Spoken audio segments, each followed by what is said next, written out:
Welcome, ladies and gentlemen. We're here for the Alpha X series special once again. This is the 12th edition, and casting for you, as always, is your one and only friendly neighborhood caster dog Snoopy. And also casting for you today is the one and only Acontistes. Glad to be here as always, guys. Can't wait for these sets. Yeah, we have ourselves some lovely players today. Today, we will be having Armani versus Patience in the first semifinals and Creator versus Special in the second semifinals. Of course, those are a best of fives. Whoever wins will advance to the finals, where they will duke it out in a best of seven to see who will come out on top. So I can't wait to get started here.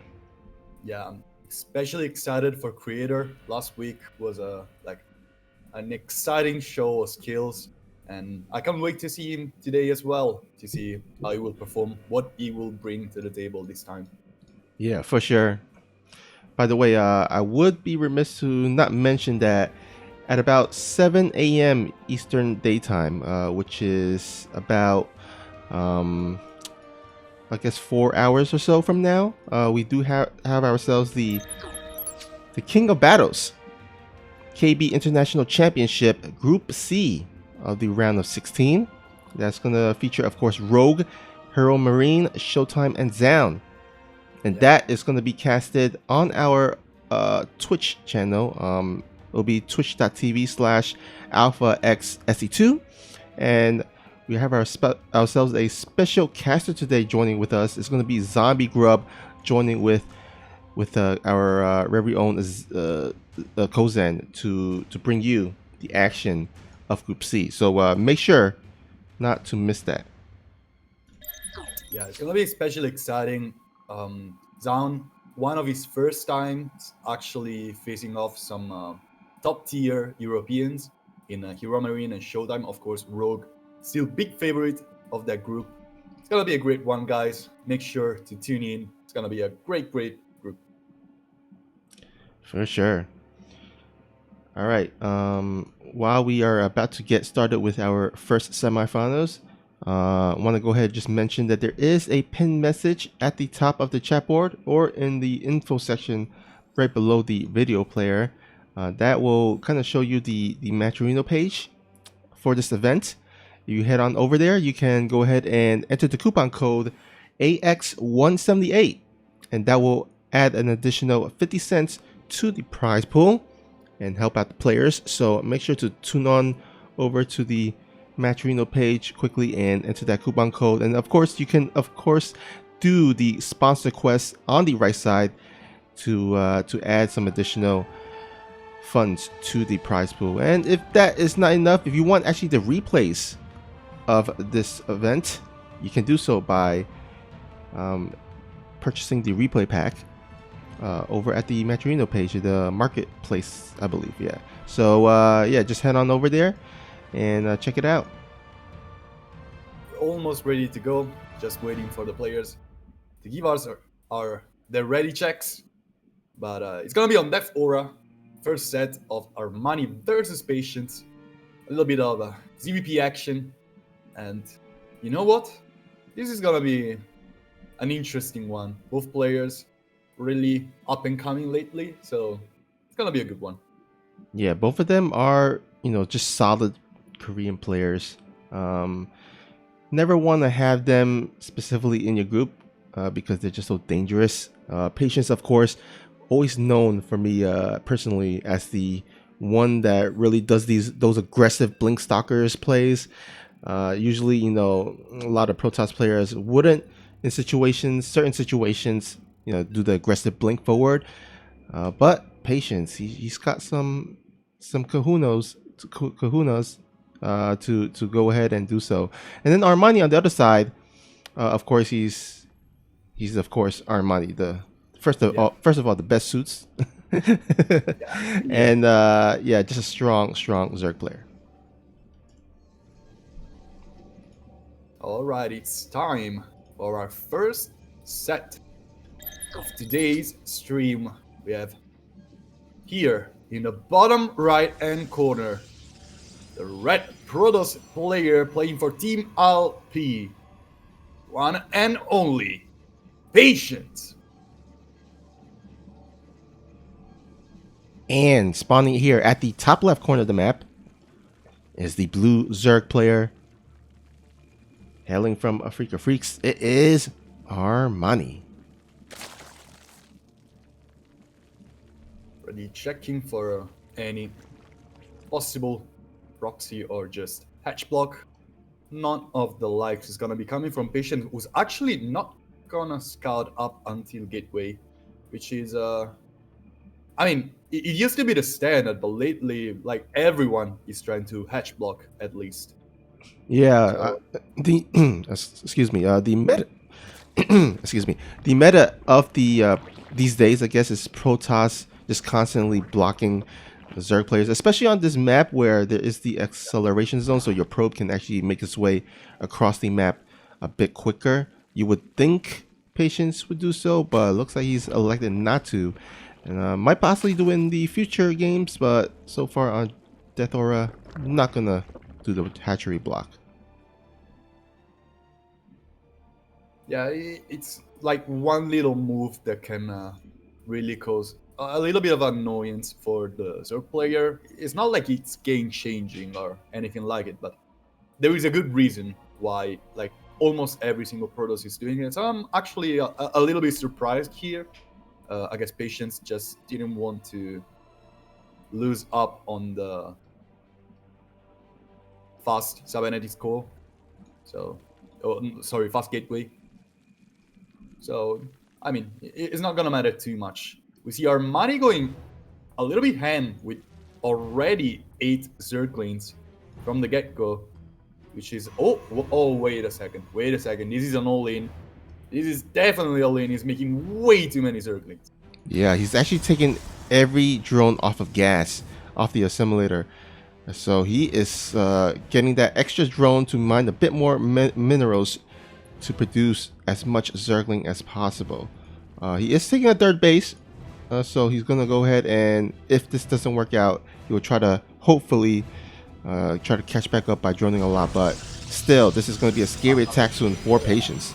Les is just like trying to mislead his opponent. Like, all the Zerglings are right now starting to clump up here at the third base of Patience. It's time to hit. Metabolic Boost is almost done. The wall is open, but not for long. Here comes the Zerglings. The hatchery is not going to be cancelled, but our money's already hitting the wall. There's a shield battery incoming from Patience. The Zerglings are trying to get past the Cybernetics core, get past the Stalker. Already a ton of kills on the Stalker. Well, 3.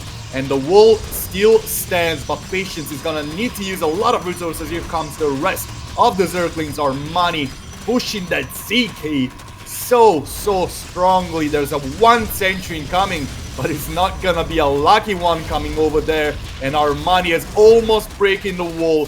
The gateway is safe. The sentry still stands with his shield battery ongoing, but there's 1 left pylon on the wall to keep it up. There's another wall here for the main with a robo facility, but look at this pylon, so many unpowered structures. The Immortal is not gonna come, and it's gonna be the GG.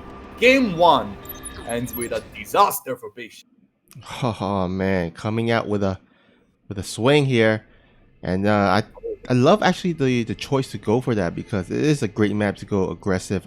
You know, again, the acceleration zone kind of conduces more aggressive plays.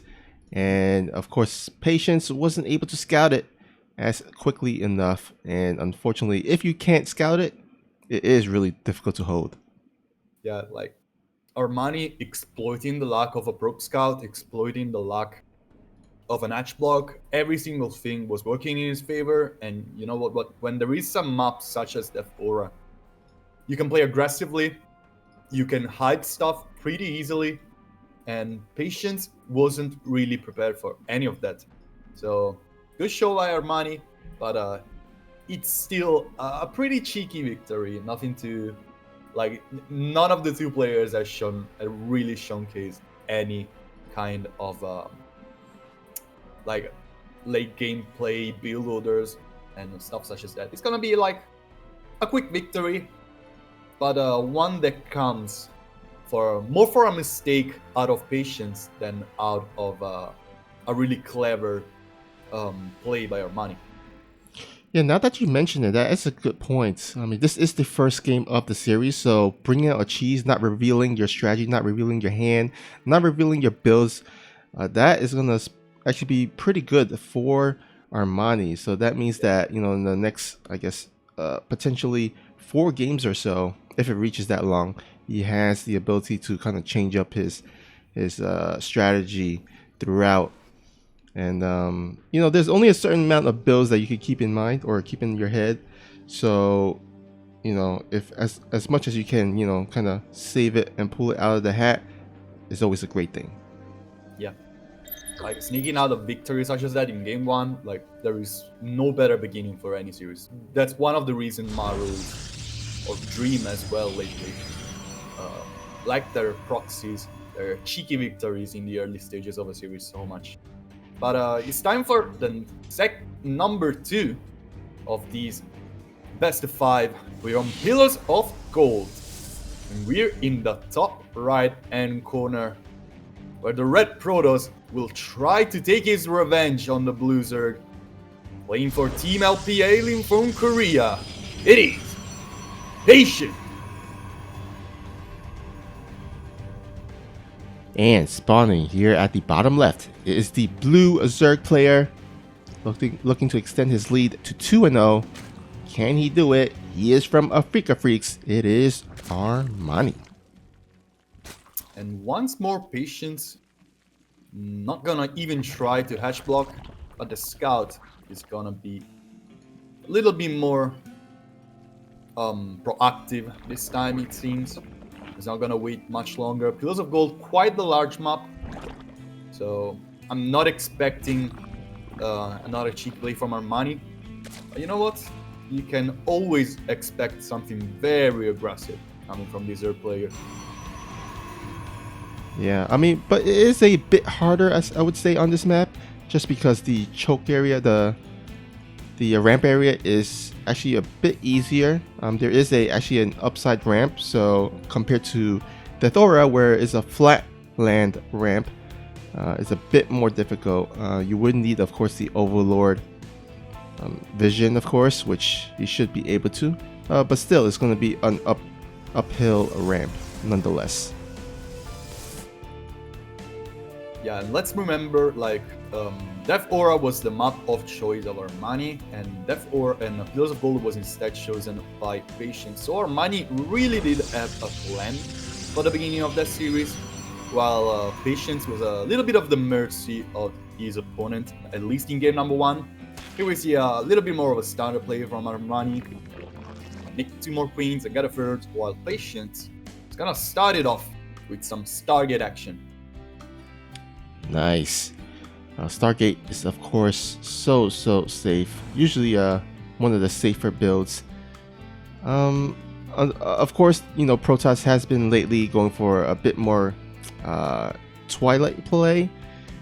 But Stargate's still very in the meta. Especially since, before the big patch, usually Protoss would go for Oracle or Phoenix, but now with the of course, the change to the Void Ray, now, there's not too strange to see Protoss going for that Void Ray. So they have actually 3 options, viable options, out of the Stargate.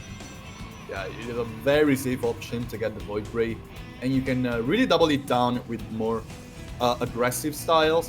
The further you get into the game, it's gonna be an Oracle second coming from this Stargate, which honestly makes a lot of sense since the Void Ray is kind of negating any kind of scouting. This Oracle is gonna be the one trying to get on the aggression, and yeah, like, to be honest, getting a Void Ray is starting to look similar to like getting a Raven in this matchup.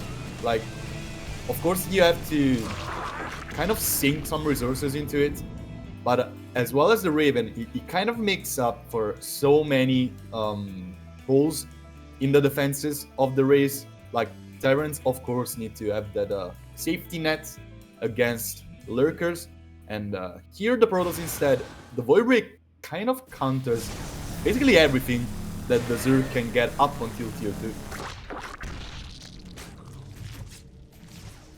Alright, Void Ray fighting with the Queens right here. Of course, Queens are not gonna fall that easily. There are 2 Adepts into the main of Armani, not really getting too much damage. It is time for the Oracle though to start making some work. It's gonna be only 1 drone, and Patience didn't really get much out of there, but the lack of scouting out of Armani will mean that Patience is gonna have his Resonating Glaives built completely unscouted by his opponent.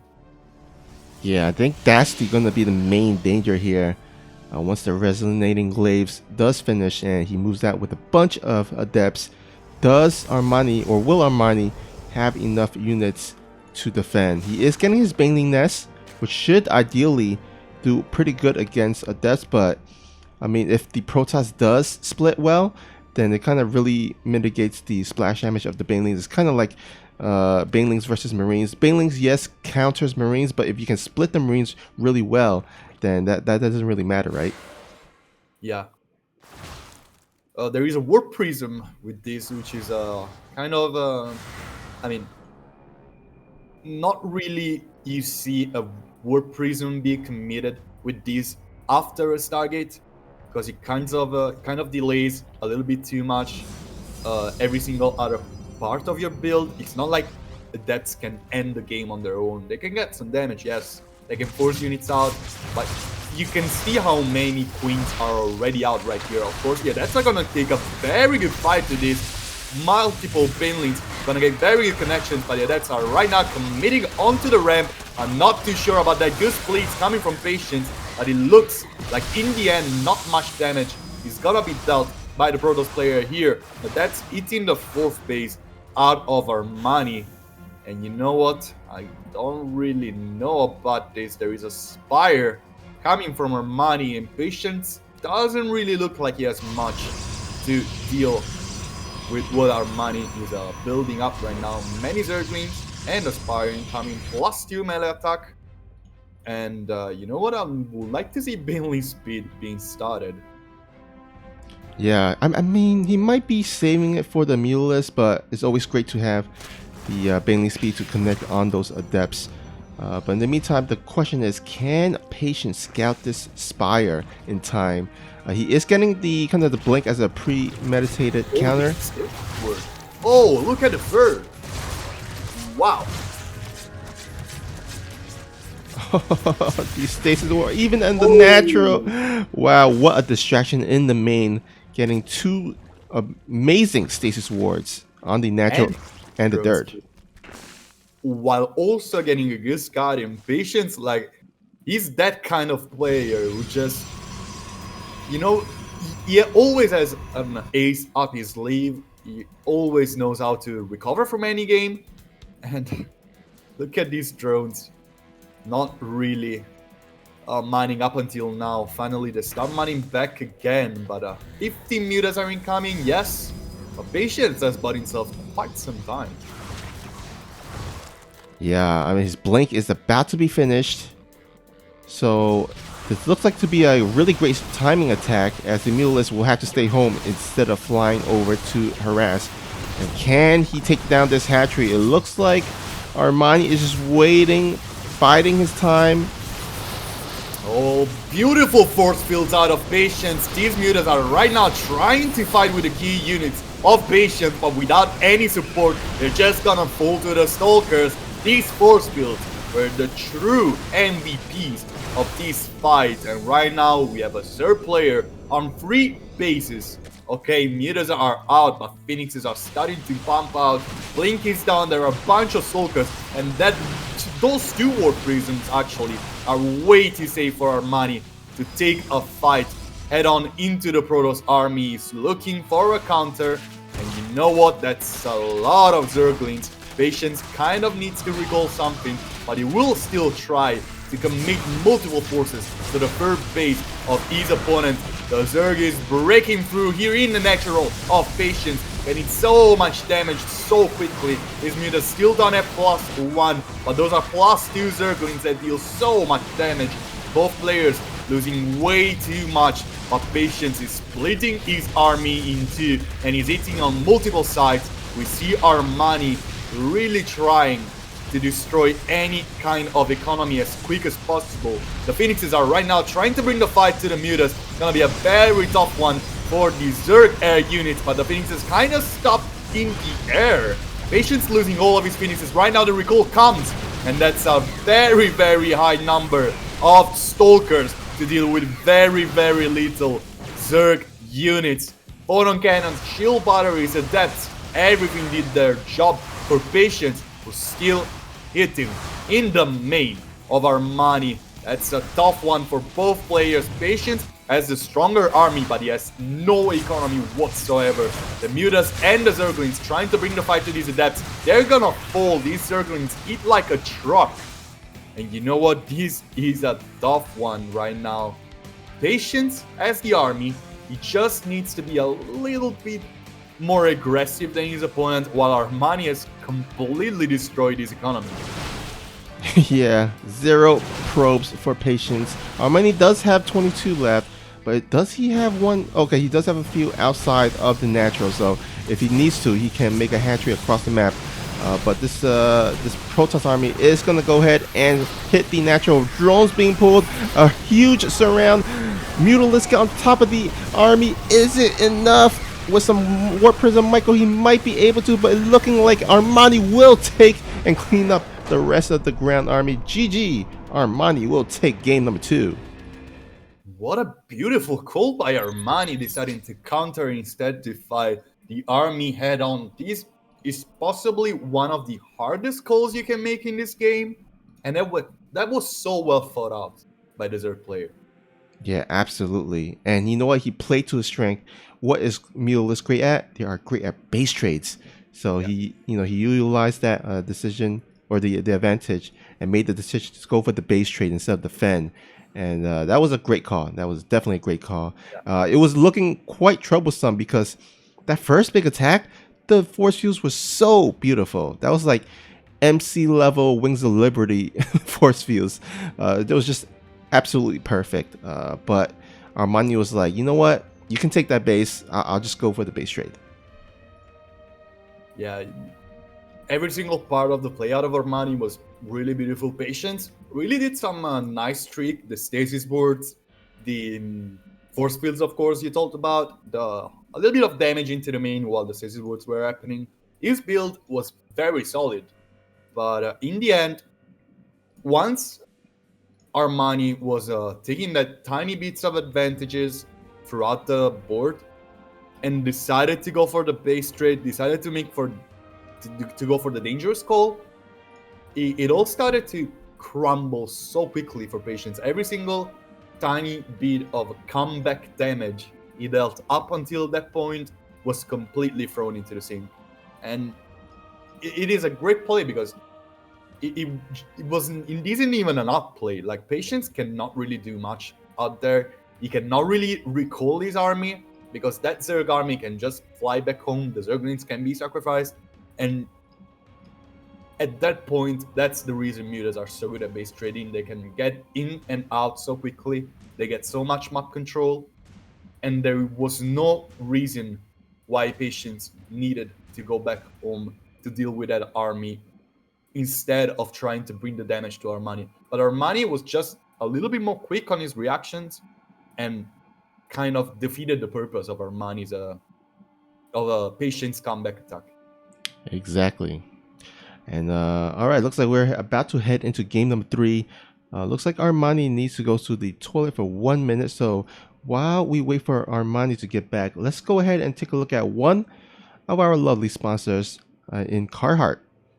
And in order to explain to you what Carhartt is all about, we're going to go ahead and take a look at this short clip from Passer. So don't go anywhere. We'll be right back.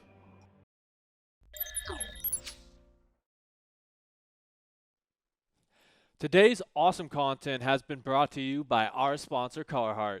At Carhartt, every day is Labor Day because Carhartt never takes a day off from celebrating hardworking people like you.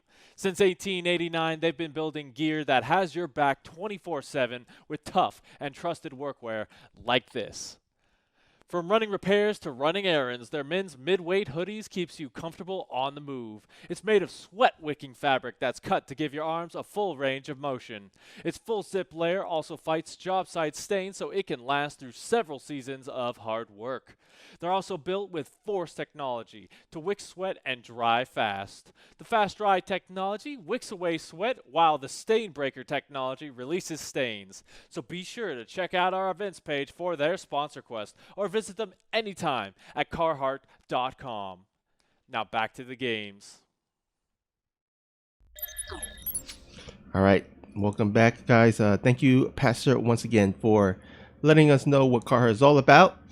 And we're about to go into game number 3, where Patience, he's on the back foot. He's one game away from losing the series. If he is going to have any chance of winning this series, it's going to have to start on this next game.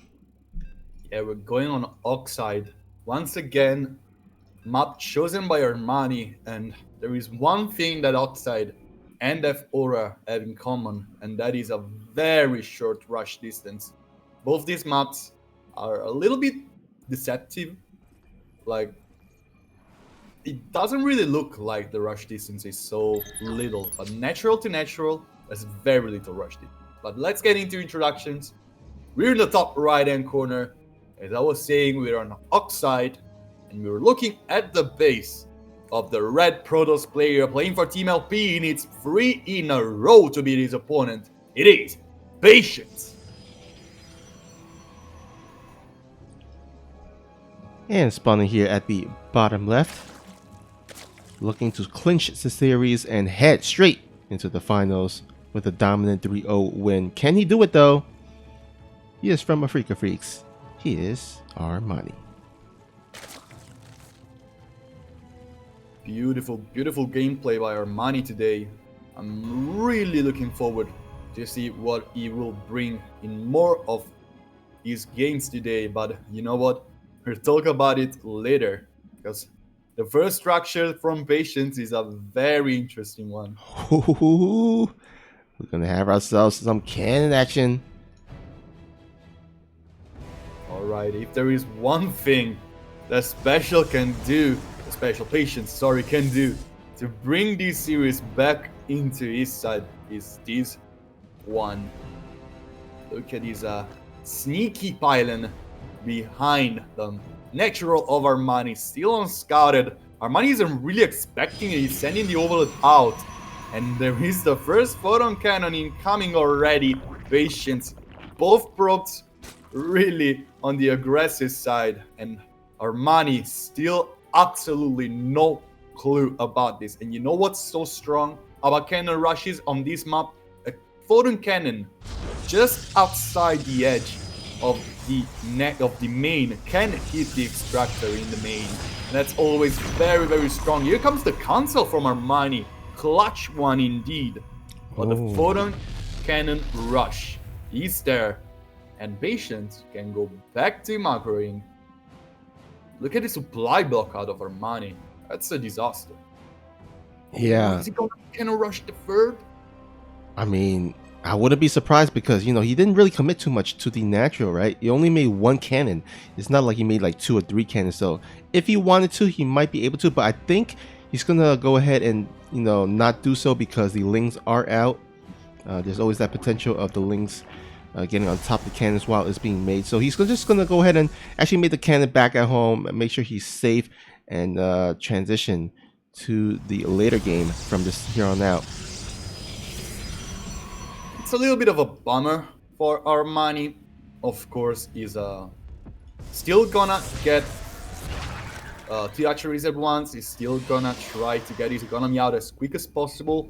Patience really wants to double it down right now, though. He wants to get an aggressive attack, probably as quick as possible, because the advantage he is taking, it's something that really needs to be exploited on such a short map. Armani still doesn't have a natural. That means that creep won't be an issue for at least the next 7 minutes. Like, those bases are probably not gonna be connected by creep in a lot of time. So it means Queens are way worse at defending. and it means Patience can go very aggressive.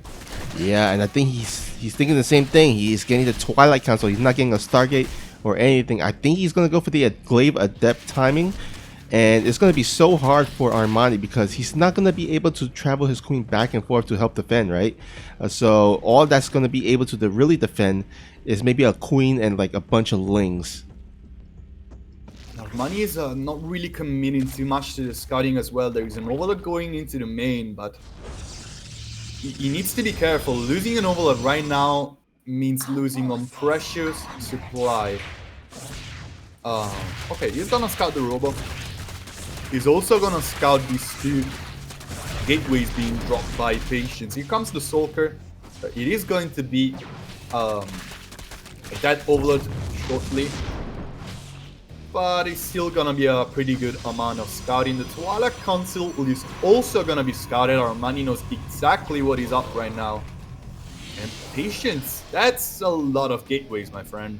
Oh yeah, I think he's gonna might actually follow this up with either a Dark Shrine or a oh, there we go, Dark Shrine. He is gonna follow up the Glaive Adepts with maybe a DTs and some Archons. This is pretty much all in. He is not waiting to go to a third base and into a macro game. He's committed right now. And what a beautiful way to get back into the series. I really see very little ways in which Armani can get back into this game. Alright, there are 6 queens out, but he needed to spread so much creep that there is going to be basically no transfuse at all. Microing queens without a lot of creep, it's gonna be very hard, and Patience is already at the doorstep of Armani's base. There are 4 queens here at the third base, but let's see what Patience is able to do. Armani trying to bring his best defense, as I was saying, no transfuse. Here comes a transfuse actually, but it's not gonna save these 2 queens. Lowering the amount of queens is already a big victory for Patience, and now getting even a bunch of drones, it's getting even better. Dark Shrine almost completed. These Adepts are just gonna shade away, and it's time now for the Warp Prism to start dealing the real damage. No Spore Crawler out at all. There is a lair already, but an Overseer takes a little bit of time before it is done.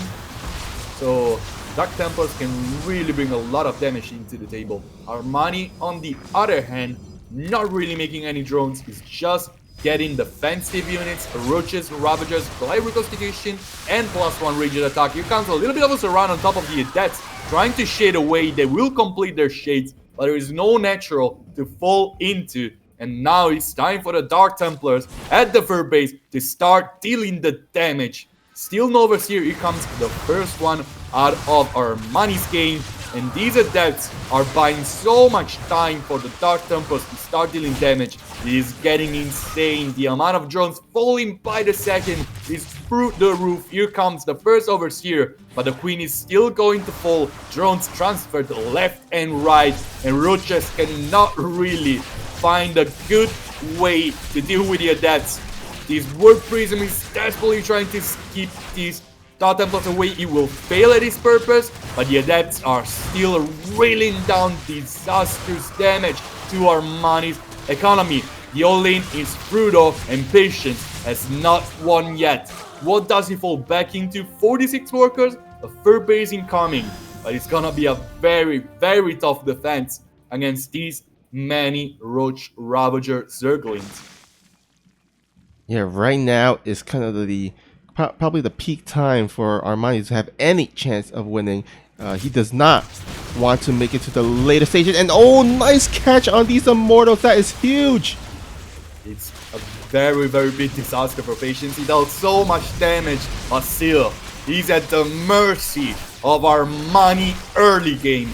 This guy is so strong when it comes to these kind of compositions, to these kind of situations. Once games get scrappy, Armani makes them even scrappier. Photon Cannon is down, Roach, Ravager, and Zerglings eating at the wall. There is one Immortal. He's gonna pick up so many kills already at 3. Photon Cannons are gonna be destroyed, and there's a very big red carpet into the main base of Patience right now. Warp Prism trying to save everything. Pylons empowering structures left and right, more Zerglings incoming. These Immortals desperately letting Patience hang into the series, but it's not gonna be enough. Our money is breaking through. It does not need workers. It doesn't need anything. There is one Immortal, two Immortal, trying to juggle left and right, but more Zerglings are incoming, 20 in the production top, and our money is destroying every last bit of production his opponent has. Patience is right now cornering the last few units our money has to with this attack, but so many Zerglings are coming right now. Alright, wait a second. Patience is actually trying to show away his opponent. 19 workers to 23. It's still gonna be in favor of our money, but it doesn't look like the game is over yet. Two Immortals, and a Warp Prism.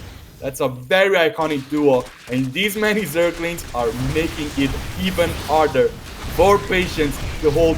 These sentries are gonna be the MVPs of the defense. There's no way our money can break through that. But you know what? The damage has already been done. Yeah, but you know what? Patience still up in workers. I think he needs to get just a bit more done. He's still ahead in the army supply, 36 to 25. He's got the +1 range upgrade advantage as well. He's gonna have to do it just a bit more, especially since he is down to 2 bases, 2 hatcheries on his side. One sentry is already falling down. These Zerglings trying to find a way to get on top of the ramp. The Ravagers are raining down piles left and right. This Warp Prism really keeping stuff up, but that's a big catch from Armani. One of the Immortals almost full. This shield battery overcharged. Another time, he's gonna save Patience.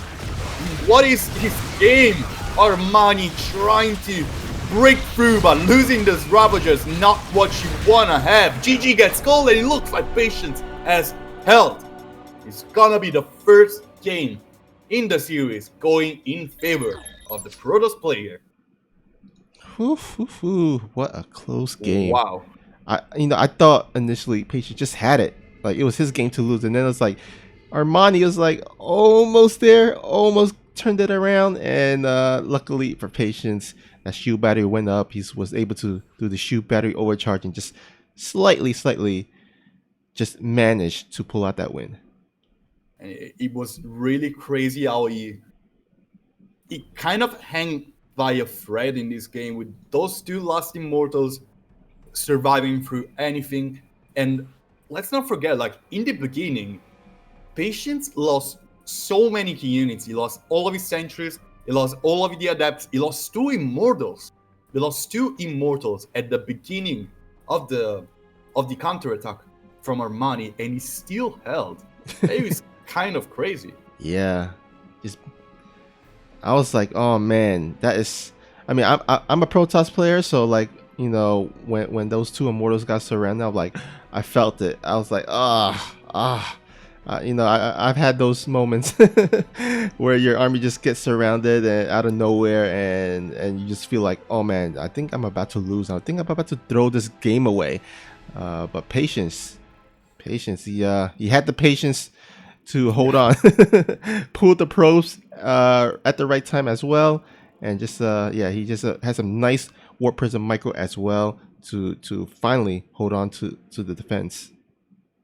But as Armani, like, I have a couple questions I would have asked myself. Maybe going so ham in the Zerglings wasn't really the call, because of the natural of Patience was so clumped in structures, was really hard to break through. But you know what? These guys know better, and it's time for our 4th set of today's first best of 5. We're on Romanticide, the purple map, and in the top left hand corner, trying to go for the reverse sweep on his opponent, playing for Team LP, it is Patience. And spawning at the bottom right. Still up 2-1. Still 1 game away from clinching the series. He is from Africa Freaks. Give it up for Armani. This is such an interesting map.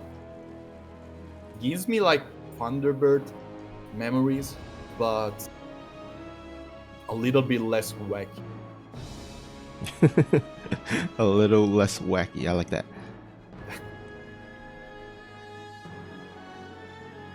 But you know what? Overall, I like it pretty much. Just from the aesthetics of it, at least. Oh yeah, the aesthetics are super cool. But I still have to make up my mind about this. Like, there are a couple things that are kind of off. It's a little bit all over the place in some ways. Like, there are rocks blocking so many pathways, and the pathways that are not blocked by rocks are very tiny choke points in those bridges. And then there are also mineral walls, and there is also a big ramp connecting natural and third in a triangular pattern. It's a little bit all over the place. Yeah, and then on top of it, the main base is like huge, like crazy huge. Yeah, it's gigantic, really. Like as a Zerg player, if I was playing Zerg, I was like, I'll just go Nidus all the time. Yeah. To be honest, like it is one of the best ways to play this map.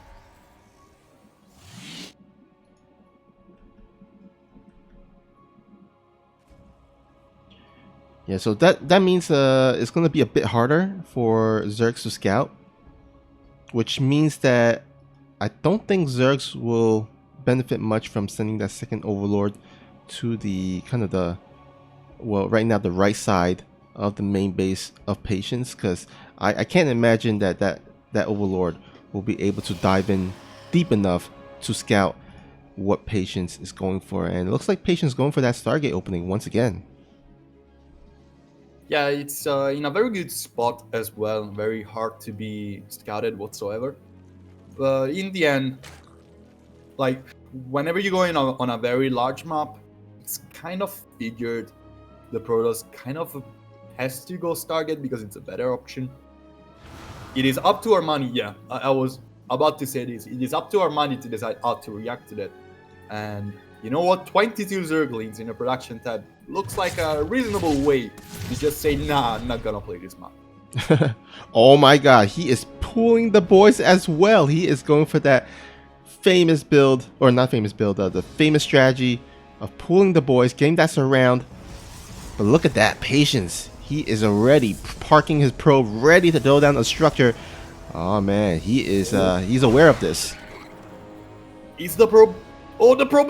No! Oh! The probe was blocked by the Adepts, and there is no wall at all coming from Patience. What a mistake by the Protoss players. Zerglings are running anything that is up to their mercy. Drones bringing the fight to these Adepts. There's a wall right now. The Oracle, real true hero of these defenses, have now 17 kills and counting, and the army of Armani kind of disappeared. Another Oracle bringing it up to the Zerglings. Armani not really slowing down, but you know what? Couldn't have gone better for Patience. Oh man. In a very absurd way. Yeah. What is going on? It's serious. Yeah, I mean that Oracle I think saved the day. He had 20 kills at the end of the game. It's like, what? I don't know. Yeah, I mean, like Sushi said in the chat, it should have been the easier hold if he just threw down the building in time, but I kind of botched it a little bit. But in the end, you know what? It's a really risky build.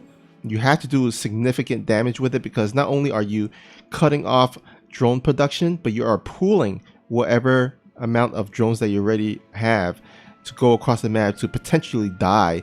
So if you're not gonna be able to do significant damage, then the Protoss will still be either in the okay or ahead. We're going straight up into game number 5 for this series. We're going on Lightshade. It's going to be our last map for the set. And you know what? Lightshade is a pretty versatile map. So I kind of dig it as the last game, as the last map of the series.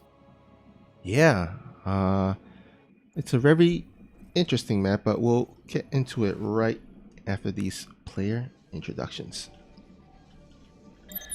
We're in the bottom right-hand corner, where the Red Protoss is trying to make the miracle. The reverse sweep is one game away from him going down 2-0 right now, tying up the series, bringing it up to game number 5. It is Patience. And spawning at the top left, he is the blue Zerg player. Remember, he was up 2-0 to start the series. Will he bosh it and let Patience get the reverse sweep? We'll see. It is Armani. This map is such a mix of some older maps that were really good, and all of them brought together into what is probably my favorite map of the new set. Well, Kind of small. That's the only thing that really throws me around a little bit. yeah. And also I think the first thing that I noticed at a glance, just from the bird's eye view, is that those bases are really far away from one another. So things like Glaive Adept's, strategies and builds can actually work out pretty well because the distance between each bases are so far. It kind of reminds me of how was that called? Like Blue Shift? Yeah, Blue Shift. A little bit of a mix between Blue Shift and Acropolis. Being smaller than Acropolis by a huge margin, but the layout is kind of similar. And then having this kind of a interesting middle ground on the low ground, such as a Blue Shift used to have, but in kind of an interesting pattern. It's not like really one-dimensional. It really supports a wide variety of play styles. It's not a map that you have to play in one way or else everything is gonna be worse. It really supports a wide variety of play styles. Yeah, and we'll see what Patience is going to go for. It looks like he's dropping down the Twilight Count. So now this could be a bunch of scenarios. It could be Glaive Adepts, which he's done before throughout the series. It could be DTs, which he's also done before. It could be a charge lot, old school charge lot play. You don't see them as much, but I think on the map like this, it could actually work out if he pulls a surprise, like an 8 gateways charge or something. Yeah, it's gonna be Glaives.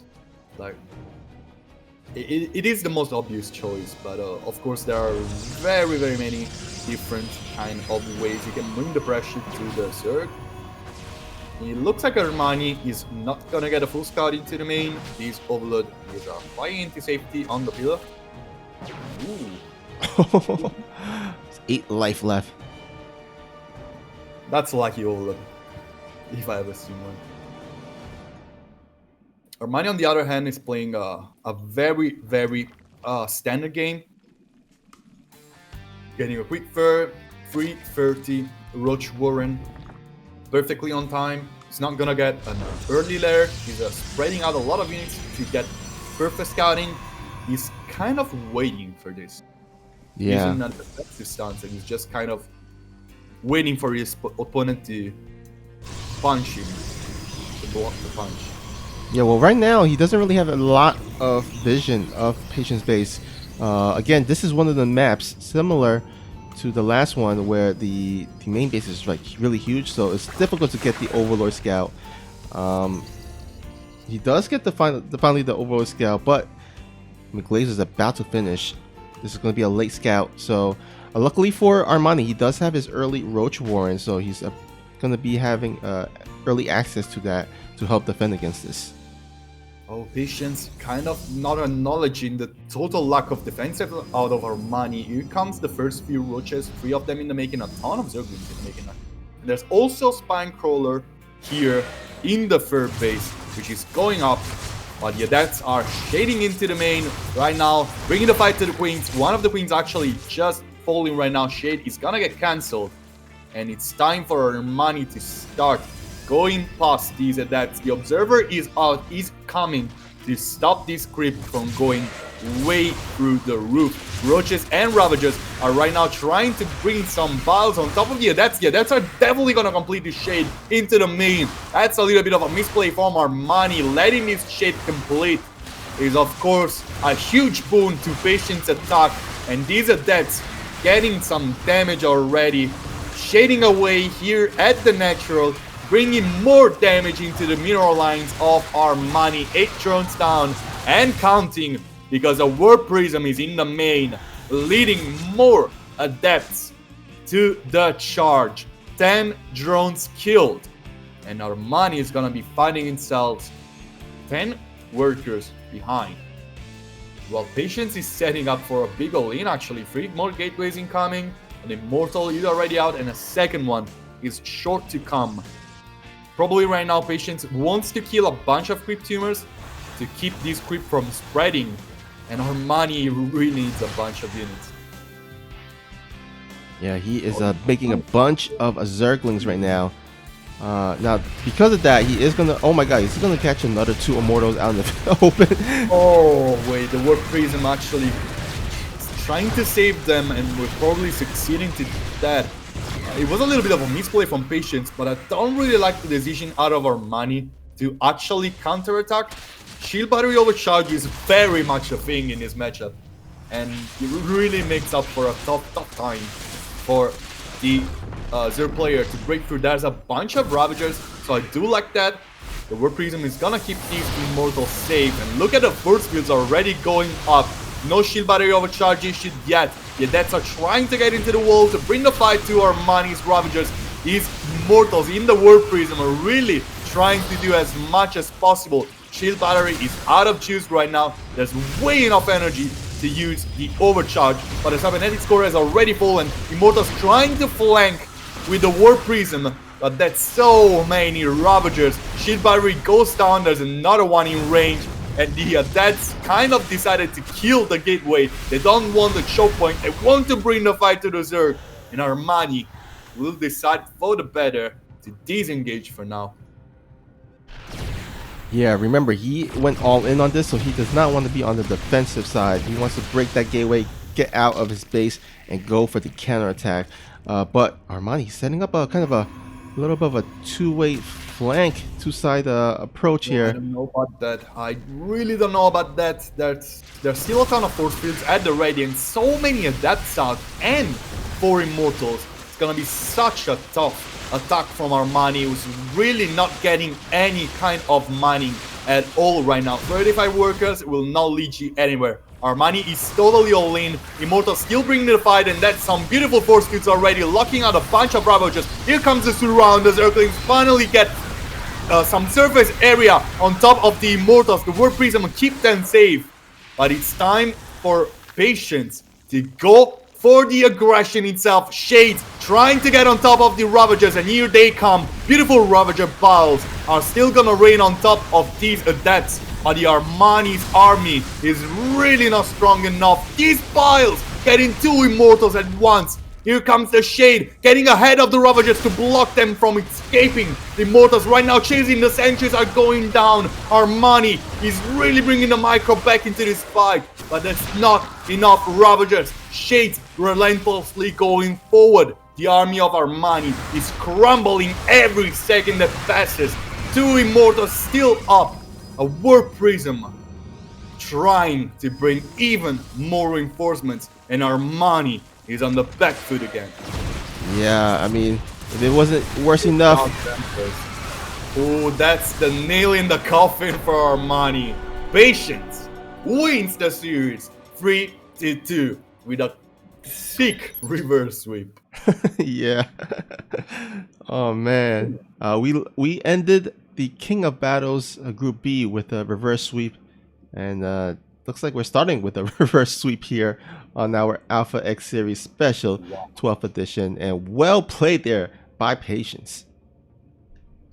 I don't even know what to say. What a series by Patience, really finding itself so in a bad position after the first 2 games. Armani was looking like he was basically unbeatable. Like, his first 2 games were so solid, especially game number 2. and Dairy just crumbled.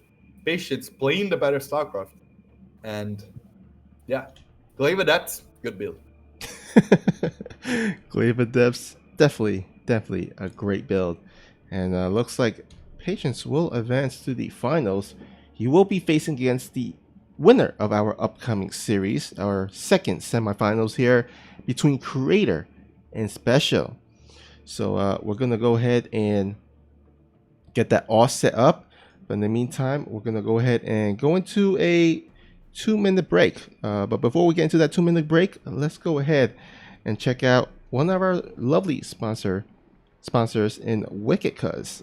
They are a brand of a beef jerky sellers. And let's go ahead and turn it over to Captain Canuck to see what Wicked Cuz is all about. So don't go anywhere, guys. After this little short break, we'll be back with our second semifinals between Creator and Special.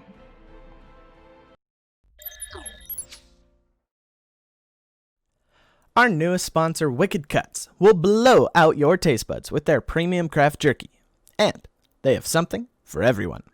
For naturalists, try their original peppered beef jerky or teriyaki turkey.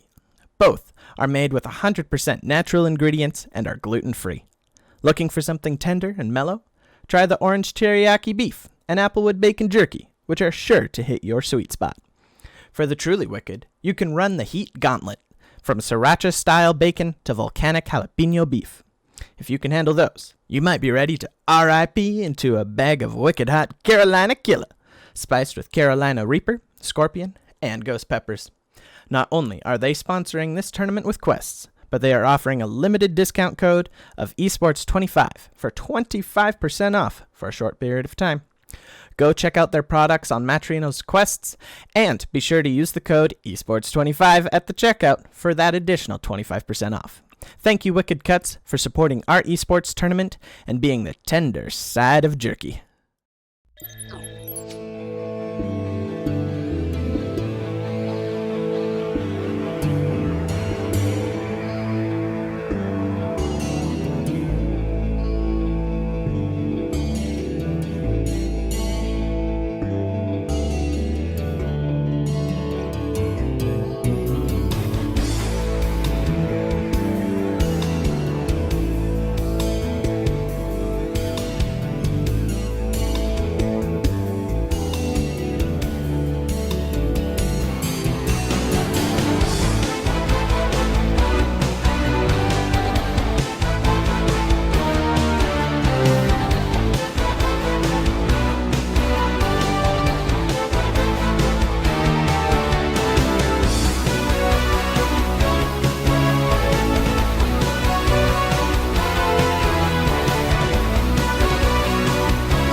All right, welcome back, guys.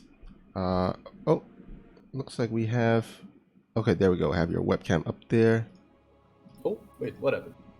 It was showing the StarCraft screen for some reason, but we got you back up. All right, we're about to get started here on our second semifinals. It will be on the map of Submarine. We're in the top left-hand corner, where the blue Protoss is spawning. Is it still Engineer Green Wings? I think so. I don't know. Yep. Playing for Gina Green Wings, it is Creator. And spawning here at the bottom right, he is the red Terran player from Team Exxon. It is Special.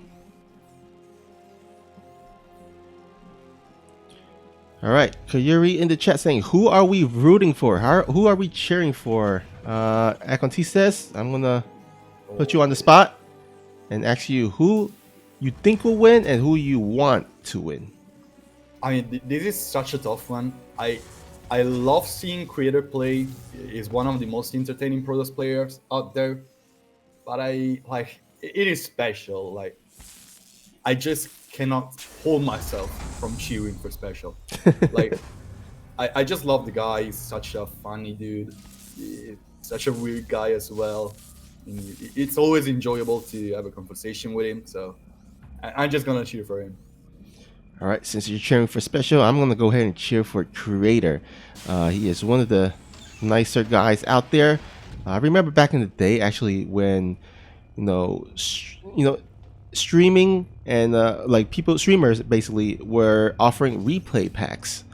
I think it was during the time where the prize pool kind of dwindled down a bit, and so Twitch streamers had to find a way to make some extra money, whether it's through subs or it's by donations, and then in this case it's by replay packs purchases.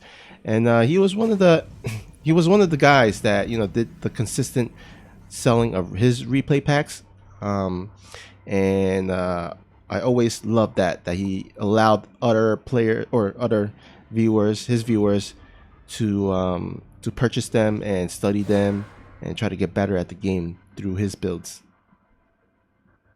Yeah, very few pro players actually make the replay packs something that can be bought.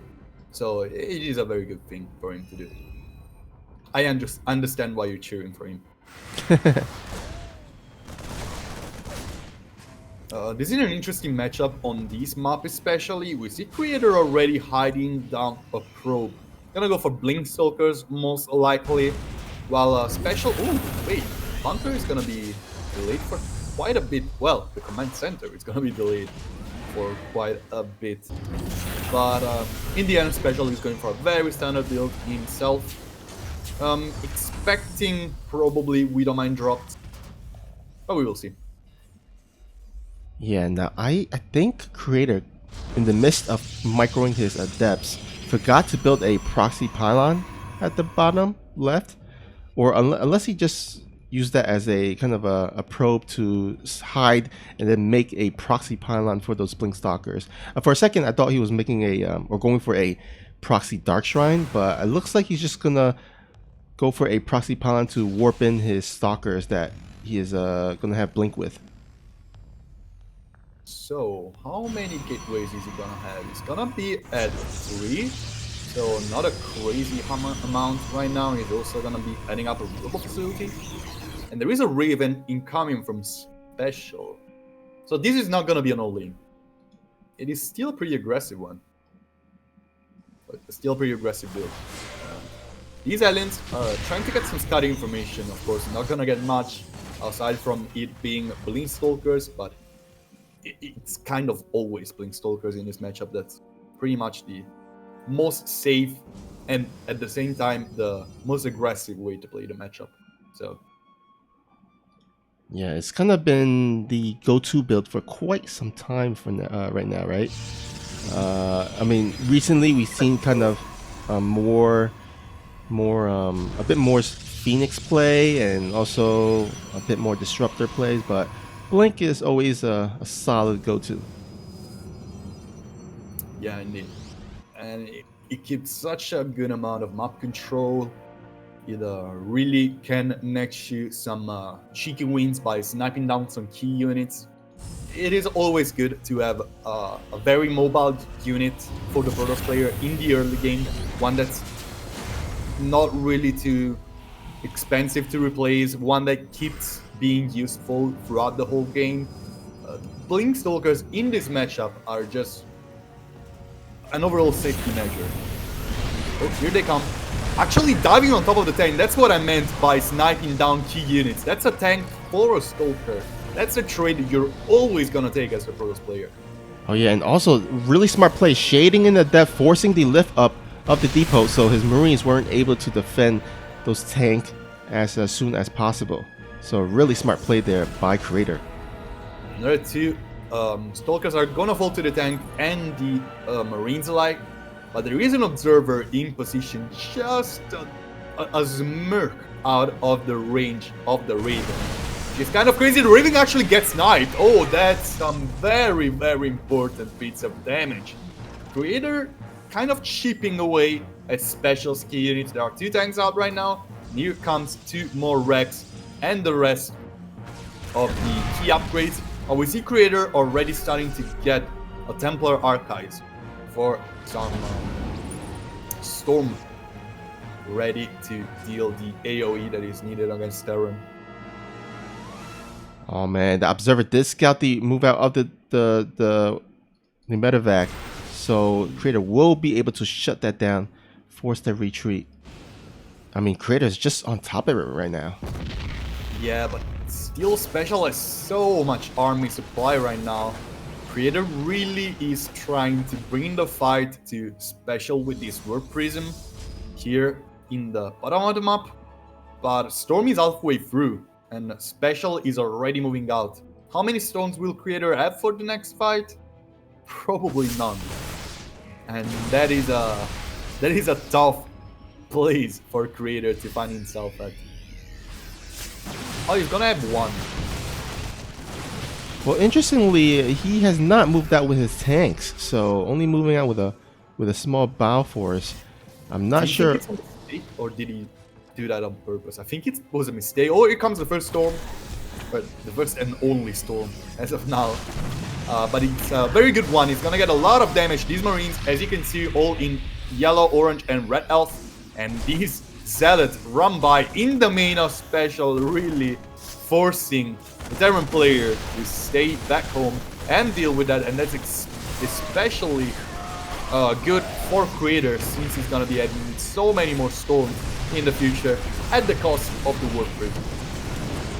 You know what? You asked whether it was on purpose if he didn't move out with his tanks. I think it was on purpose. He was waiting for his combat shield and his concussive shells. I think he was actually going to go for an semi all-in, maybe pulling the SCVs. Well, he's definitely a lean. Like, he's on 5 directs and he doesn't have a 4. Oh, yeah. Oh, but he bought enough time for those Storms. He does have a couple of Storms left.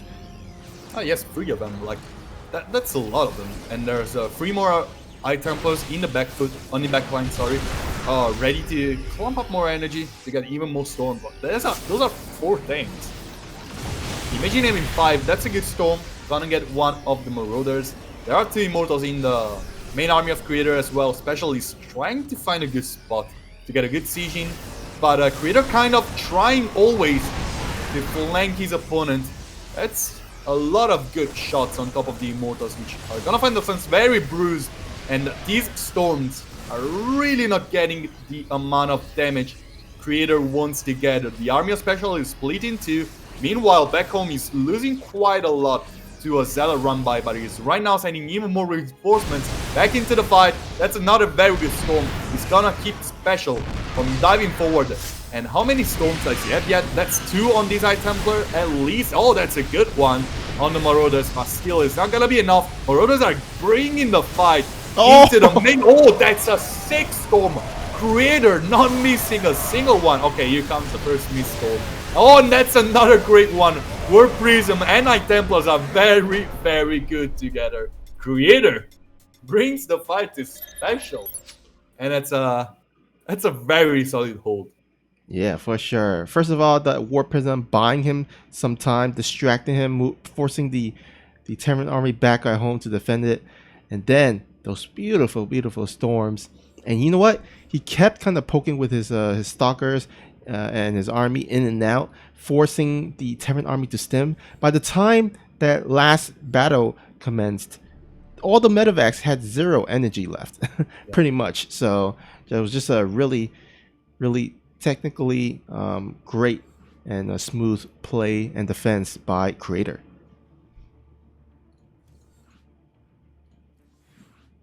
It was an interesting game. Submarine always makes for some very interesting games. And I have to say, I'm expecting Special to kind of slow down his play in the next few games. I really want to see him go for that huge macro style with many little harassments going on, because that's where he shines. Honestly, I don't really think he shines too much with his all-ins, and I would like to see him more on a longer game plan. But we will see. Spawning in the top right-hand corner here on Jagannatha is the blue Protoss. It is playing for Team Gene Air Wings. Creator. And spawning here at the bottom left, he is the red Terran player from Team Exxon. Make some noise for Special.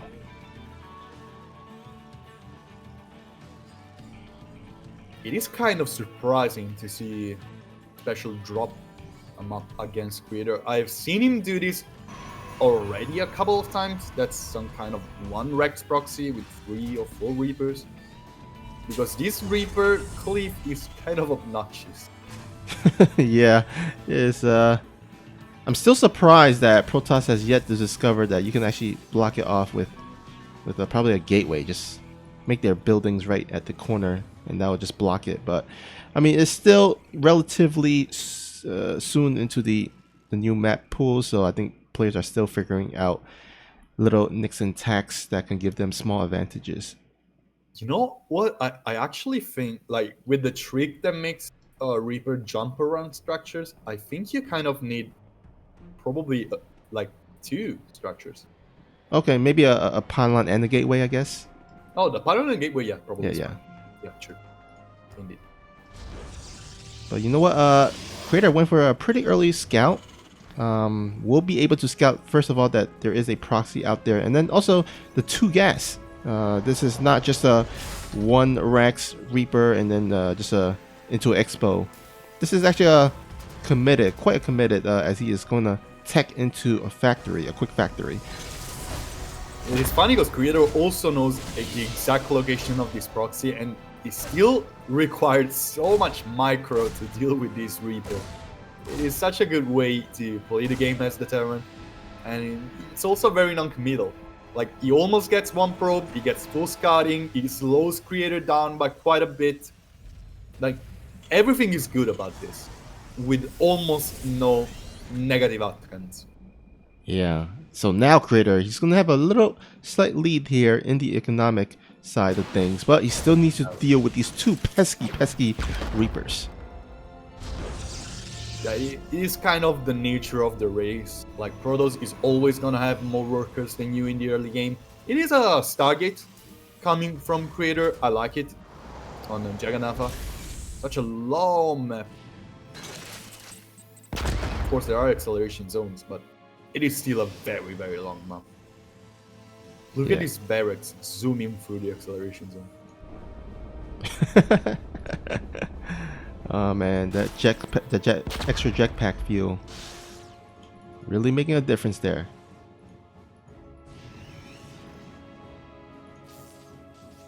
Alright, defensive Cyclone coming from Special. And Starport? Tech Lab? Okay, it's a Raven. I was already starting to dream stuff. Like a battle cruiser or something? Banshees. Ah, Okay. yeah. Come on, like, battle cruiser stuff would be like truly a wet dream. But yeah, I'm good with Banshees. But I'm not gonna get either of them. So a Raven, a boring Raven. It's still pretty strong. So yeah, no hard feelings. Well, you know what, Creator, he's gonna go for a the Phoenix play instead. So that's gonna actually work really well against the Banshee play that Special is gonna go for. Of course, there's still the the situation where if the Phoenix goes across the map while the Banshee cloaks and goes in, then it can spell trouble. But it looks like oh, what is this? What is this in the bottom right? Creator going full Platinum League right now with a hidden bottom right base. Let's all be honest, for absolutely no reason at all. I absolutely fail to see any reason for this. The only reason I find myself thinking, oh, okay, this might be good, is like recalling the Phoenixes there and then hitting at the natural, but come on. Like, it is not a good use of 400 minerals.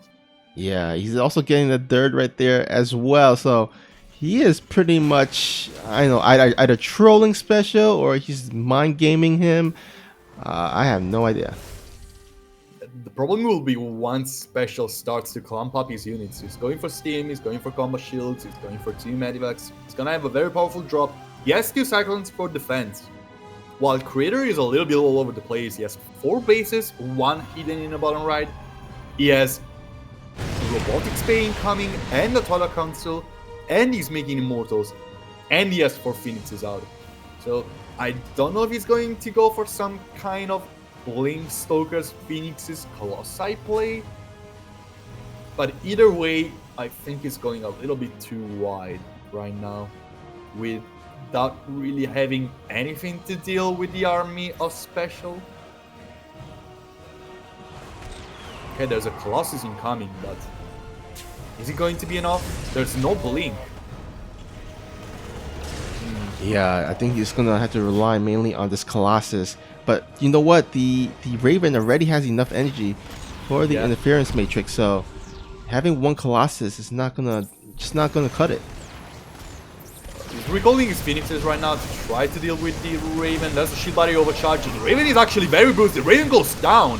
So no interference matrices. There are 2 auto turrets out already, but the army of Creator is already kind of defeated. 6 probes are already falling. And here comes the first Colossus, trying to bring the fight. These Cyclones really trying to get down Nexus. Nexus falls down. Phoenix is trying to lift up some Marauders. And the Cyclones as well. But especially it's got a Nexus. The problem with this is that Creator has already 2 more. Yeah. I think right now Special in his mind saying, oh yeah, I killed the Nexus, I'm ahead. But unbeknownst to him, there is an extra proxy or ninja expo at the bottom right. I mean, I hate to be so wrong that this ninja base actually makes sense, but it makes a lot of sense. I mean, to be honest, who would really scout there, right? What kind of terrain? Yeah. That's like such a low percentage of being scouted. This map is so long, like I don't even know where to start with this. This map is very, very long. Like, getting to that base in the bottom right requires you to take, I don't know, from your natural, probably a minute and a half of something like, well, not a minute and a half, but a minute and 10 seconds, probably. It's a very large distance. So it is highly unlikely that someone will go for that. And when something is highly unlikely to happen, that's when Creator decides to go for that. So yeah, ninja base in the bottom right, and he can warping stuff there, he can recall stuff there, or even proxy dark shrines there. Special can just kill it though, let's be honest here.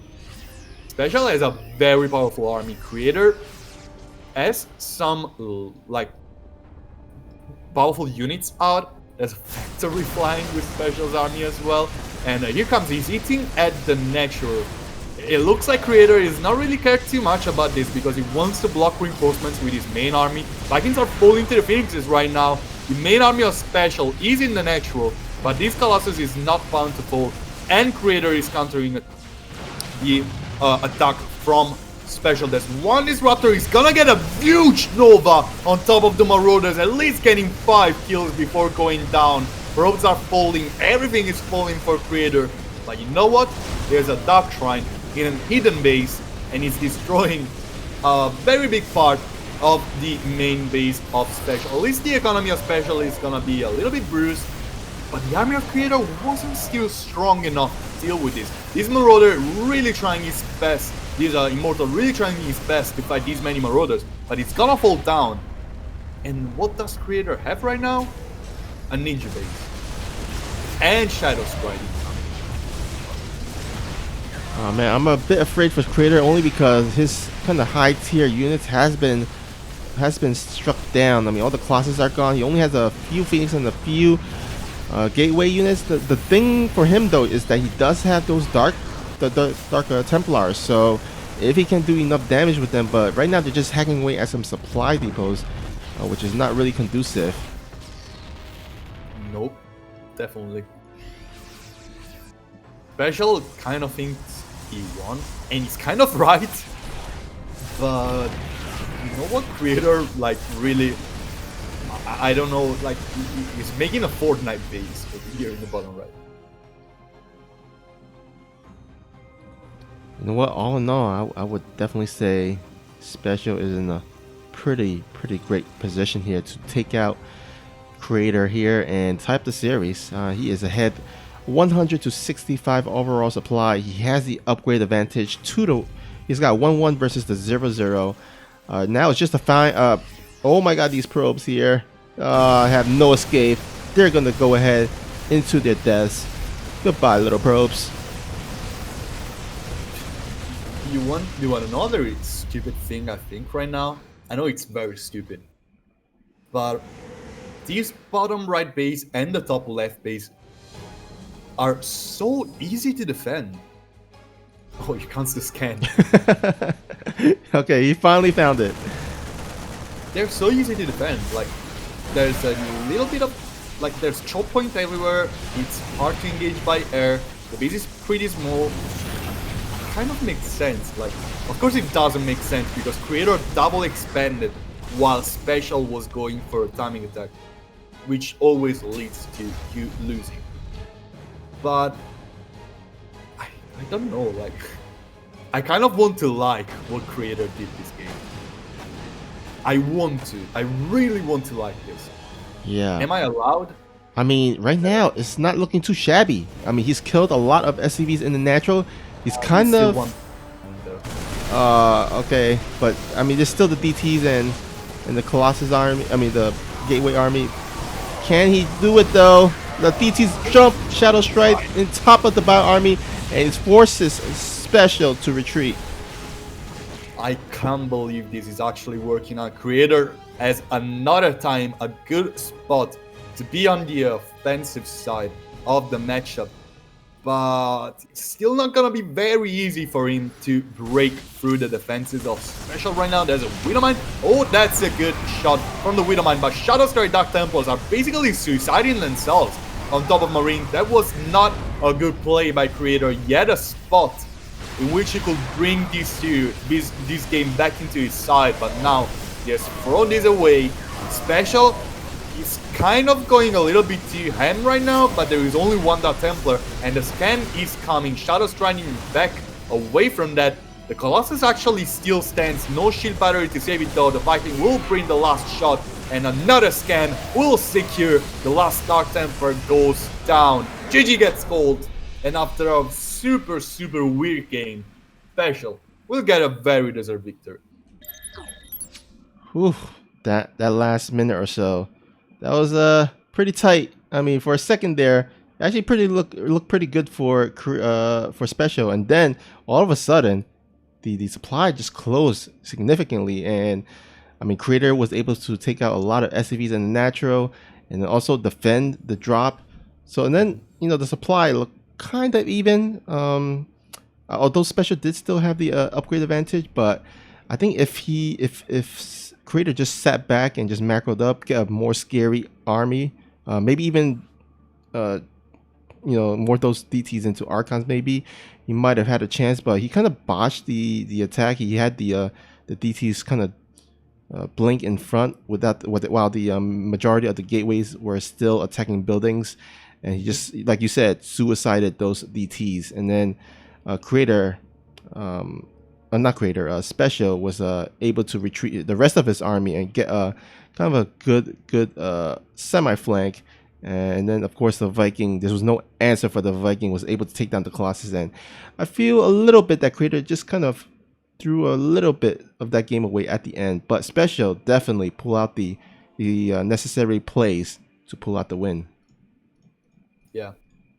It was a fun game, after all. Very... I don't know how to describe. Very unique. Let's keep it at that. But in the end, I do find a lot of holes in the creator's game plan, holes that cannot really be left unfilled if you want to play at a top level against the likes of Special. You're not gonna blindside Special with a ninja base unless like Special massively messes his attack, which he didn't. His timing did basically destroy everything Creator had, and he didn't lose much at all.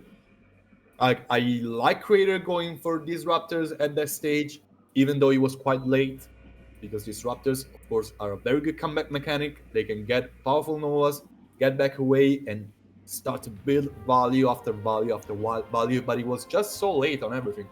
That was never gonna work. Getting a double expansion means you're basically gonna be late on every single tech structure, and yeah, it just kind of crumbled to Special in the end.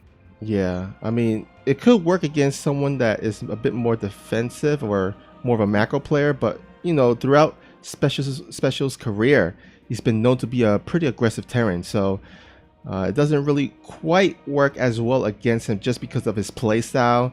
He wasn't able to reap the benefits of that ninja base, and Special attacked at really nice times where he wasn't able to have enough, because during that first big attack, Creator was going for not just the third and fourth base, but he was going for all the tech. He was going for Colossus, he was going for Twilight, Robotics Bay, everything. So his army was quite low and wasn't able to defend that natural. So Special, not the greatest person to do a ninja expo against. I kind of like the thought. As I was saying before, I really want to like what Creator did. I kind of don't. I don't like it, but I really want to. So, well, at the very least, you gotta give up for creativity. It's like it was kind of like a build that came from SOS or something. Now they're both in the same team, so he might have actually did steal SOS's build. Might have. Like, the map is already kind of new. Well, it's still kind of new. Sorry.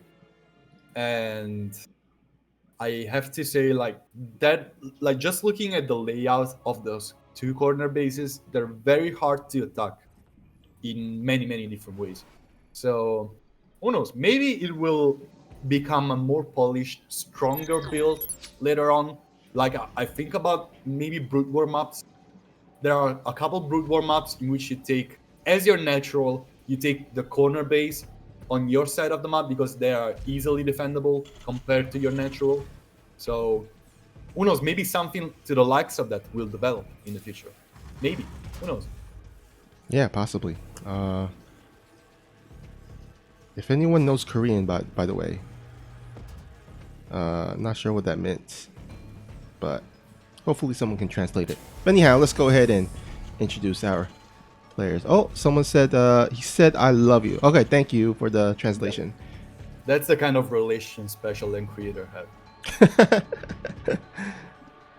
They always do stuff like that. Also Special and Fish. Also Special and everyone, to be honest. But yeah, let's go past that and start with the introductions. Because in the bottom right hand corner of Romanticide, going for Gene Air Green Wings, is the blue Protoss player. It is Creator. Did I say Blue Protoss player twice? I think I did. If you did, people need to be reminded what color and race they are. Anyhow, so the more the merrier. Let me go ahead and replicate that. Here is the red Terran player, who's also a red Terran player. Indeed. From Team Exxon. It is special. And just a reminder, once again, he is a red Terran player. For the third time. He's very red and very Terran. Oh, he might be red from this little cheeky play that Creator is going for. He's actually gone for the proxy gateway. He actually had a first gateway at the main base, but he does throw down a second gateway. So it's probably going to be a 2-stalker opening here to try to put on some light pressure. But you know what? Special. He did not go for the expo here. He's actually went for the 1 racks into the factory. So it's going to actually be pretty good for Special, as he is going to have access to a faster Widow Mine or maybe a Cyclone to defend against this. You know what? Like, he's probably smelling trouble right now, but Creator really wants to keep it quiet. He won't be able to do that. Here comes the Scout, second Reaper, something very, very unique out of Special. It will actually work out in his favor, getting a very important scouting information. This 1 Stalker will block the command center from going up for a little while in full max spec style. As of now, the Reaper actually falls, and it's up to the Hellion and the SCVs. But it's not gonna be an easy one. You know what? That's even better than max spec build. It's more concrete, and Stalkers are bringing the fight to the Reapers, already getting a bunch of kills, 2 SCV kills, so much time delayed on this command center. And Creator really styling a Special right now, making so many weird decisions. But it's kind of working out. Yeah. So far, let's see how many workers killed here. 3 total workers, as well as a Hellion and Reaper to go down with it. And his first tech structure is going to be so early compared to what Special is doing. Of course, he's going to be starting off probably a Cyclone. Yes, it is a Cyclone indeed. And there's a Twilight Council already incoming. And I would like Creator to go for some kind of aggressive blink play instead of a defensive one. Oh, that's actually shading through. Almost getting an alien. But yeah, no mining can be made by these natural base as of now, which is a pretty interesting victory already for Creator. Oh, is SCV? I don't know if I would have made it. Okay, the SCV goes through. He will probably find shelter in the bunker, but the Cyclone is already out. The Reapers help the Cyclone get the kill on top of the Stalker, but these 3 Adepts are still very much a threat to Special's economy. Shade does not complete, but just look at the supply. Creator is ahead in everything. Oh, the Cyclone goes down. That's a disaster for Special. That's Reapers against Adepts and Stalkers. Yes, there are Banshee and Cloak incoming. But you know what? Special is kind of falling apart. Yeah, losing that Cyclone is a huge loss there. That is kind of the main unit to give him some firepower to defend against this. Now, all of a sudden, Creator is feeling so confident enough to just go and dive in on top of this bunker. He's focus firing on those SCVs. I love it. He is going to go ahead and take down 10 SCVs, 11 SCVs, and even might potentially break this bunker. Yeah, the bunker is definitely going down. More Stalkers are coming. More SCVs are coming for the repair, but the more the merrier for Creator. Look at this. 15 SCVs have died. This Banshee cannot really go do too much. He's going for the aggressive play, but Creator needs a shoot battery. Oh, Creator doesn't have a shoot battery. Okay, he has one in the natural. He needs one in the main, and that is all. The Banshee cannot break through a shoot battery. 17 workers killed. Yeah, you can say, don't worry, Special got mules, but he's half the workers of his opponent.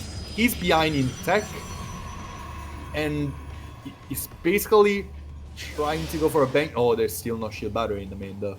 Oh yeah, the observer is actually across the map, so he's gonna have to recall it, and he does. Yeah, here comes the observer, ready to deal with the Banshee. No damage can be dealt in the natural. There's one shield battery over there. Stalker's blinking to dodge the Banshee, but yeah, now that the observer is here, only 5 kills will be taken by Special, who's salvaging the bunker and he's going for an aggressive play. Special doesn't have anything with this. He doesn't have steam, he doesn't have combo shields, he doesn't have medivacs. All he does have is cloak. Oh my But goodness. Creator already has playing. I mean, he's way behind in army supply, but he can take so many losses and still be ahead. That, yeah, right now he's also scouting the army of Special, moving out with an Hallucinating Phoenix, and he can just start making units. He has a Disruptor in the making.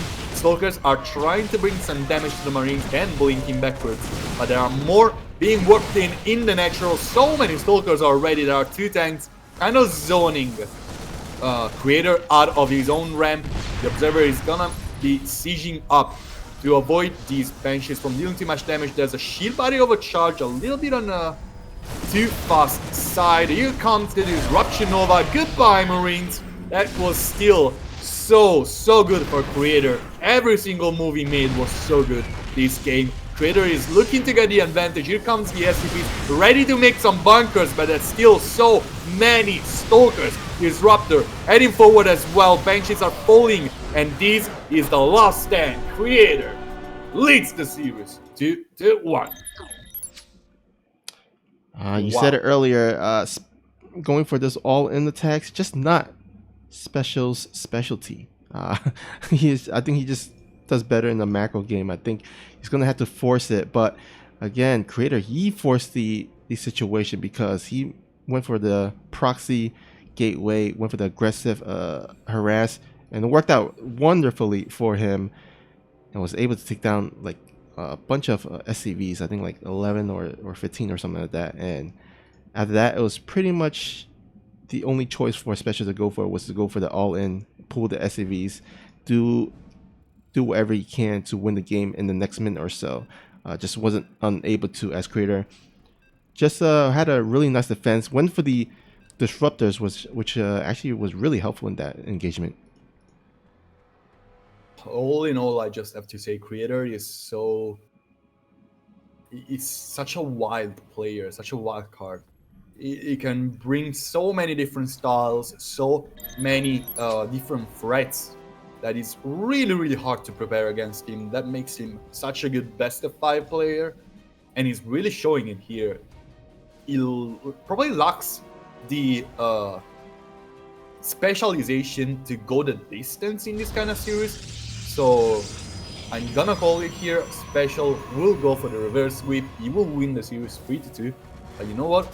Creator is making it such a rough call by me. So I'm gonna expose myself with a call that's probably gonna be a little bit too wild. But talking about the devil, we're in the top right hand corner of Oxide, where the blue Protoss player is spawning, playing for Gene Air Greenwing. It is Creator. And spawning at the bottom left is the red Terran player from Team Exxon. Yuri in the chat rooting for him. Can he pull out the win? It is Special. Creator winning this series will be the second underdog winning the series in these 2 semifinals. So I was expecting Armania Special to play in the finals. Guess we're gonna have Creator and Patience if Creator keeps on playing this good. You know, I was rooting for Creator earlier on, but at the same time, I can see why people in the chat will be rooting on for Special, because you know we do have that the first series going to Patience. So I think the viewers want to have a kind of a PVT instead of a PvP, which I could, which so much though. I mean, PvP has gotten a bit better throughout the past year or so. With It's the such a funny matchup to watch, to be honest. yeah, It doesn't make any sense, and that's fun to watch. That's all. especially NA PvP. Like, I mean, Yeah, between you know, in the WCS season finals or regional Mm-hmm. finals, those games between NEEB and Australia was just so good. Like those disruptors versus disruptors situations. Yeah, true. Yeah. It really makes for some wild games if things start to go. Oh, that's a delay on the command center. Ooh. Already a little bit of a good move from Creator. Keeping this adept over here will keep this command center from turning into an orbital for a little while. Oh, here comes the aliens. And you know what? 10, 15 seconds on the clock in favor of Creator. Still gonna take it any time of the day. And oh, that's an open wall. That's a depth in the mineral lines. And that's even more lost time for Special. Critter is very good at being annoying, by the way. Oh yeah, I mean he's been keeping out the pressure in the early game, whether it's a Stalker Adept opening, whether it's a two Adept or two Stalker opening. I mean he is just putting on the pressure and dictating the pace from the very start. Also good scouting from Creator. Oh, another proxy pattern, of course. Why not? Good scouting from Creator. He most definitely knows it's gonna be some kind of Banshee play. He's really trying to keep his probe safe. There's already a shield battery in the main. Probably one is soon to come in natural, since there is a pylon here in between the Vespin geysers. But the robotics facility is kind of making me think it will actually go for something pretty aggressive after that. So Actually, maybe just a Robo Bay. Wait, never mind. it looks like the same build.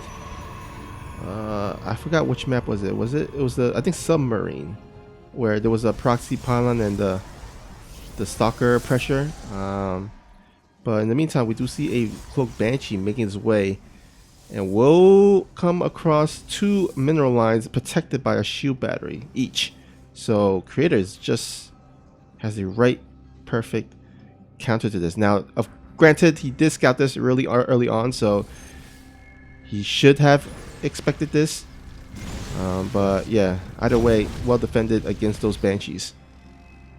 That's one of the reasons I kind of dislike the Banshee play. It's such a swingy play.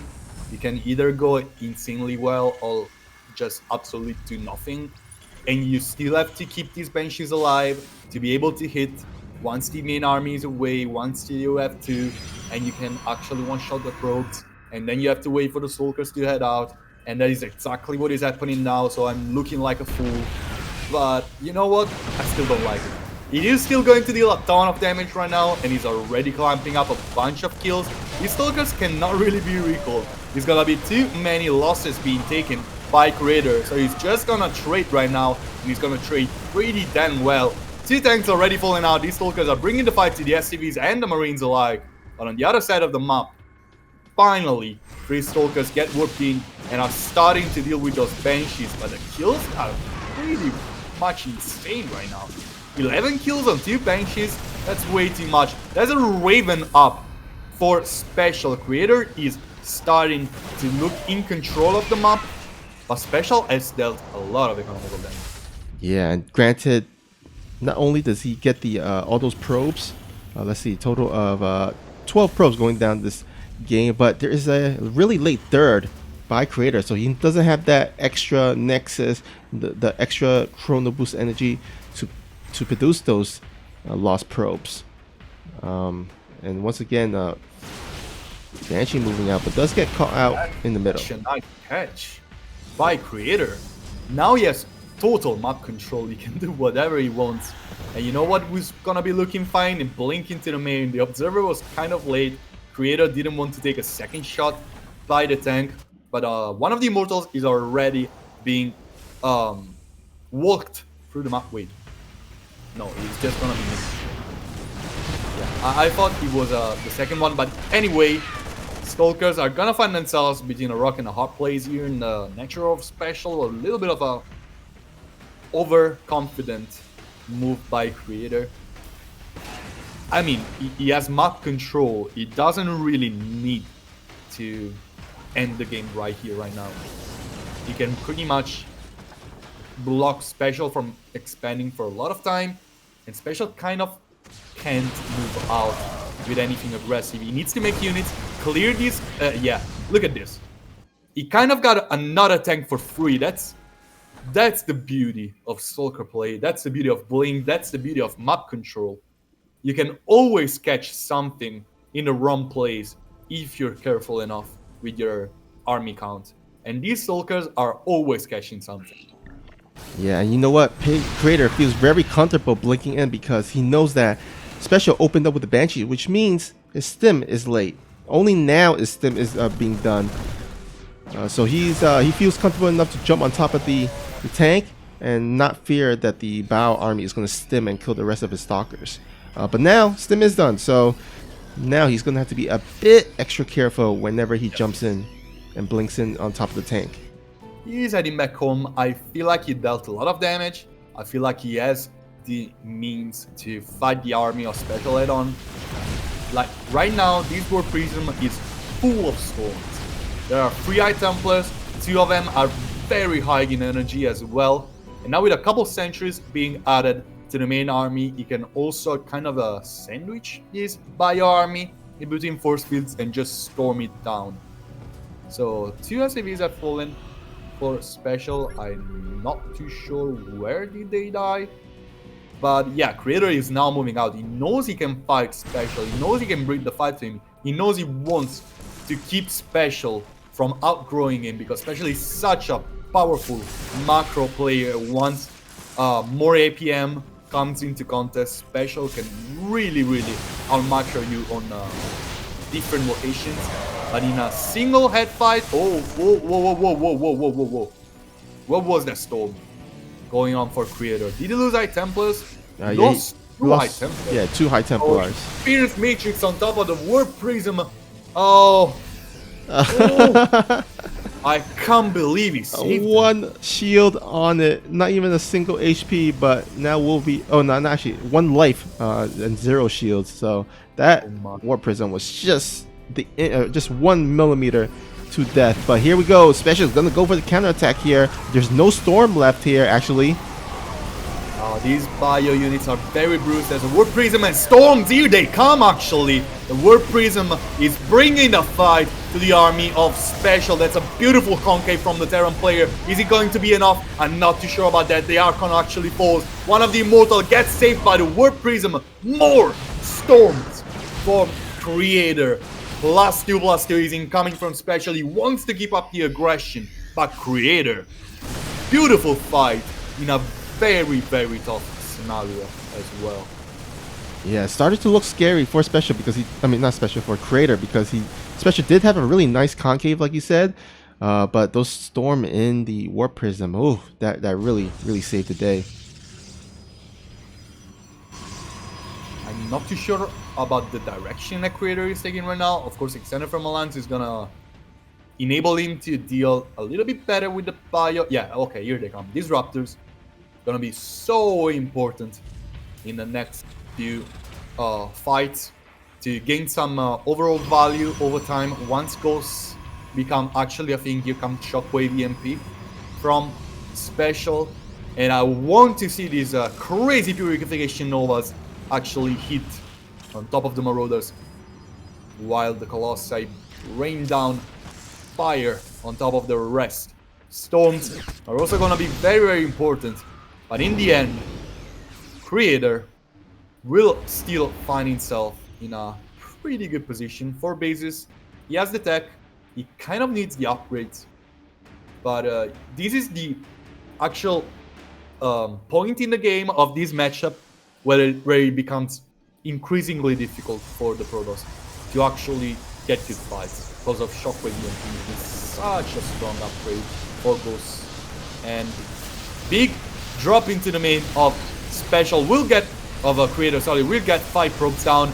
And you know what, these upgrades being denied is such an important thing. Oh, both are gonna be denied. Creator probably gonna find himself a loss of words. Here comes another big fight at the third base, and that's exactly what I was talking about. Special attacking on 2 different sides, outplaying Creator. And this is looking insanely rough all of a sudden. Yeah, and Special also losing a lot of his metavacs from the main base to the natural, and then also to I guess the third base, you would say. But yeah, well defended, great split there by Creator to make sure that he has the necessary defense on both the main base as well as the fourth base. The army of Creator is still pretty strong, but it's not gonna be an easy fight, not at all. Without those upgrades. Yeah, I mean, I'm looking at a 2-2 versus +1 attack from Creator. His those Bio Army is going to be so beefy and deal out so much damage. So Creator is going to have to rely on his disruptors shots as well as his storm shots to kind of mitigate that upgrade advantage for Special.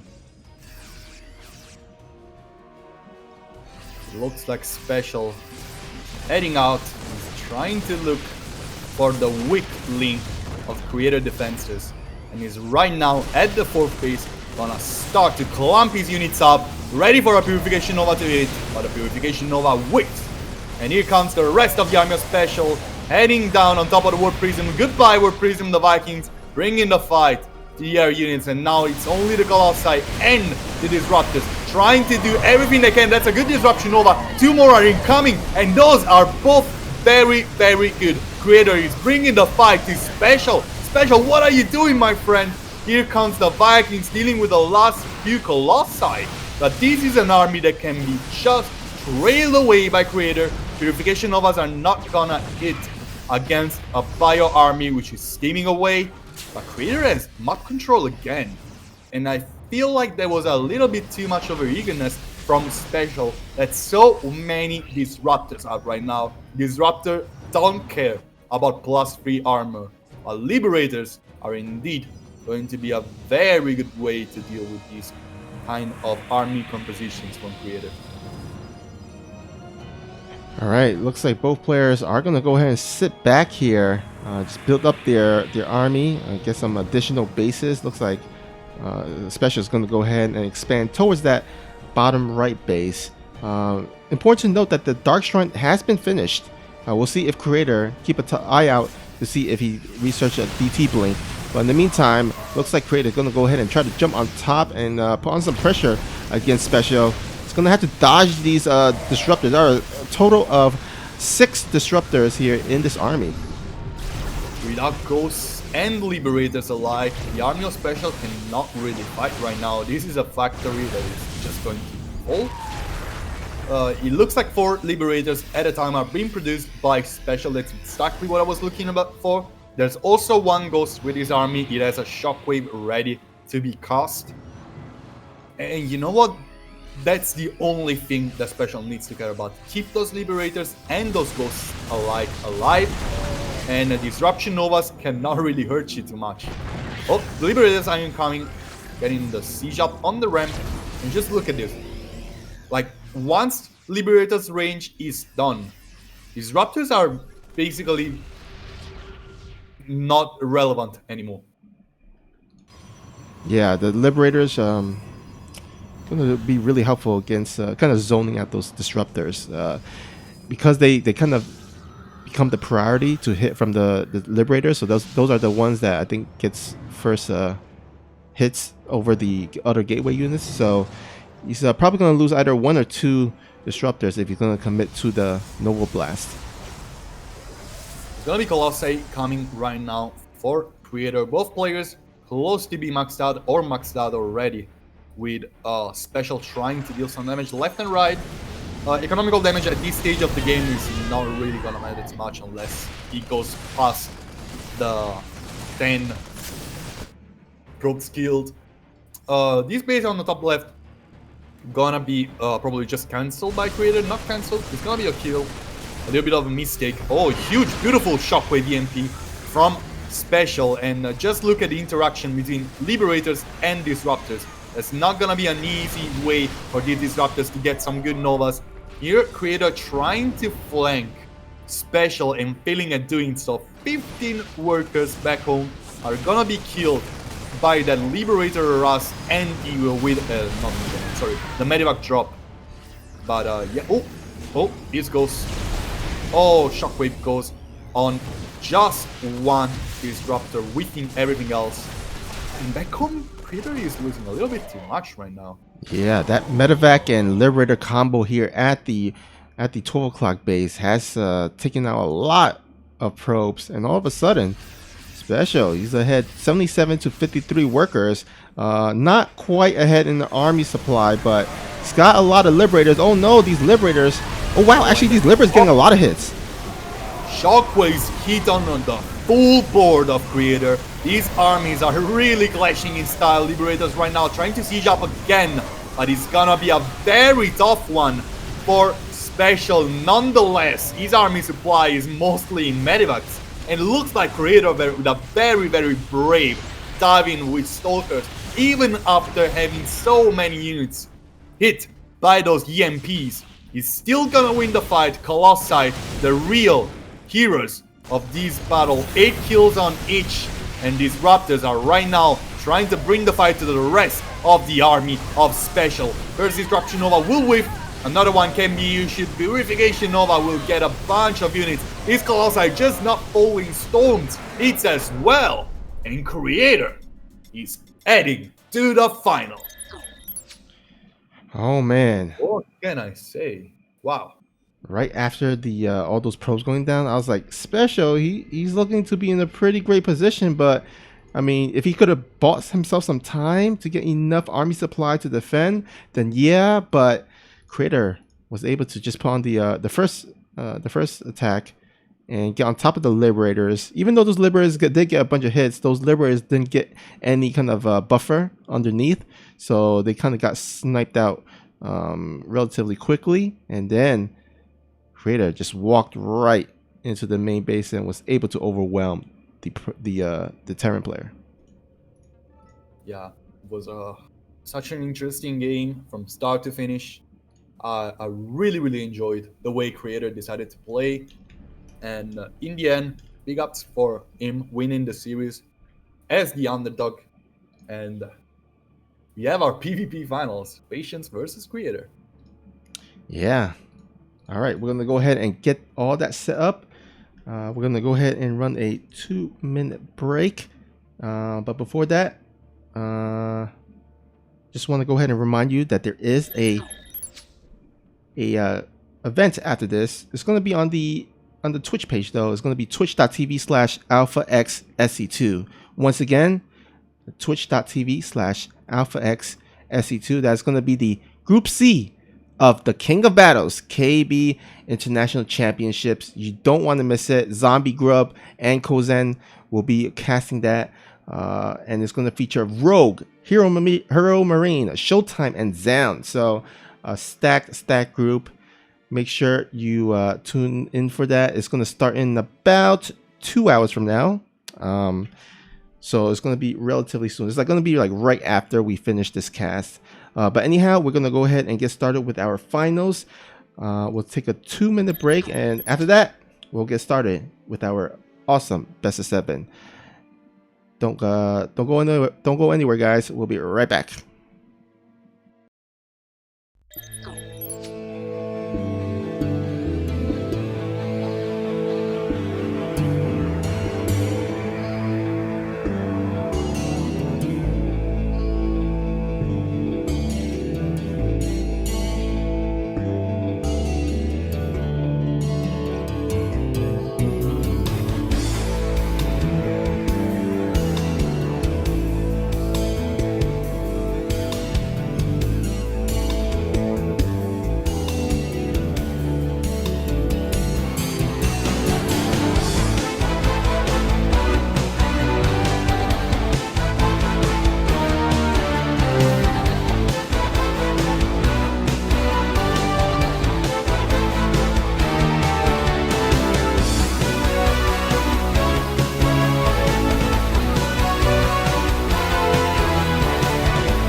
right, welcome back, guys.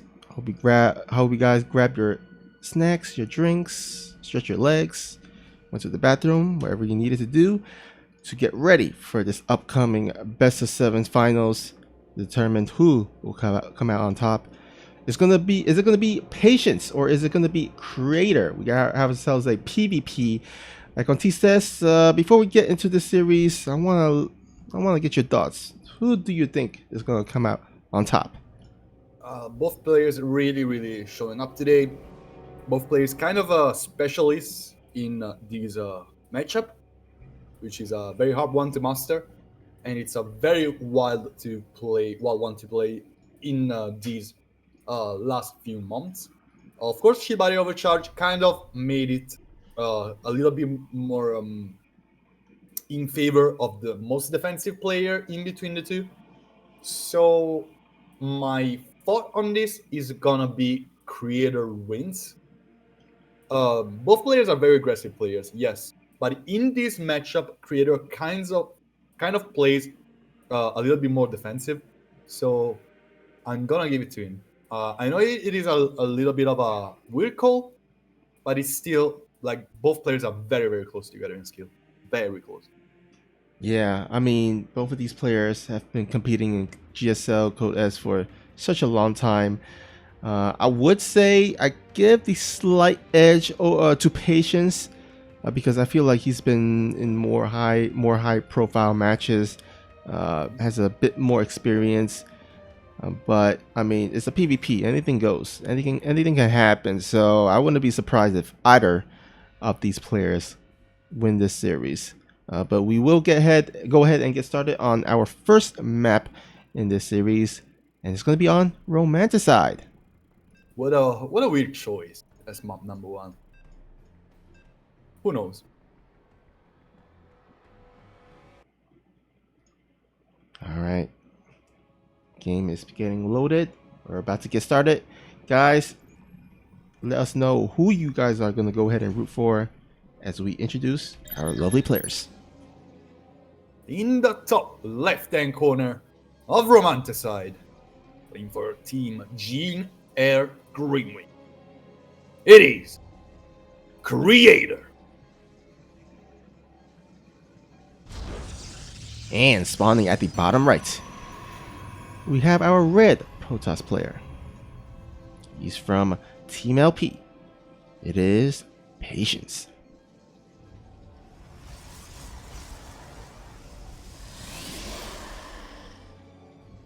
All right. I've not been casting a PvP in quite a while.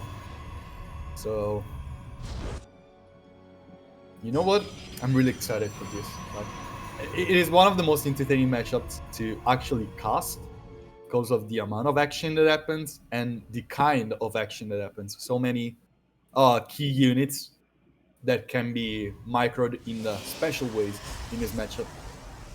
But also the build orders can be exciting, especially seeing the second pylon and the first two units being produced by the gateways. So I'm looking especially for those two things. And I'm expecting Patience to go for the Adepts, while I'm expecting Creator to go for the Soldiers. Yeah, but you also got to keep in mind that because of the recent Void Ray change, I'm actually curious to see if that's gonna come into play at some point during this series. I still feel like it's relatively still being figured out. And oh, what is this?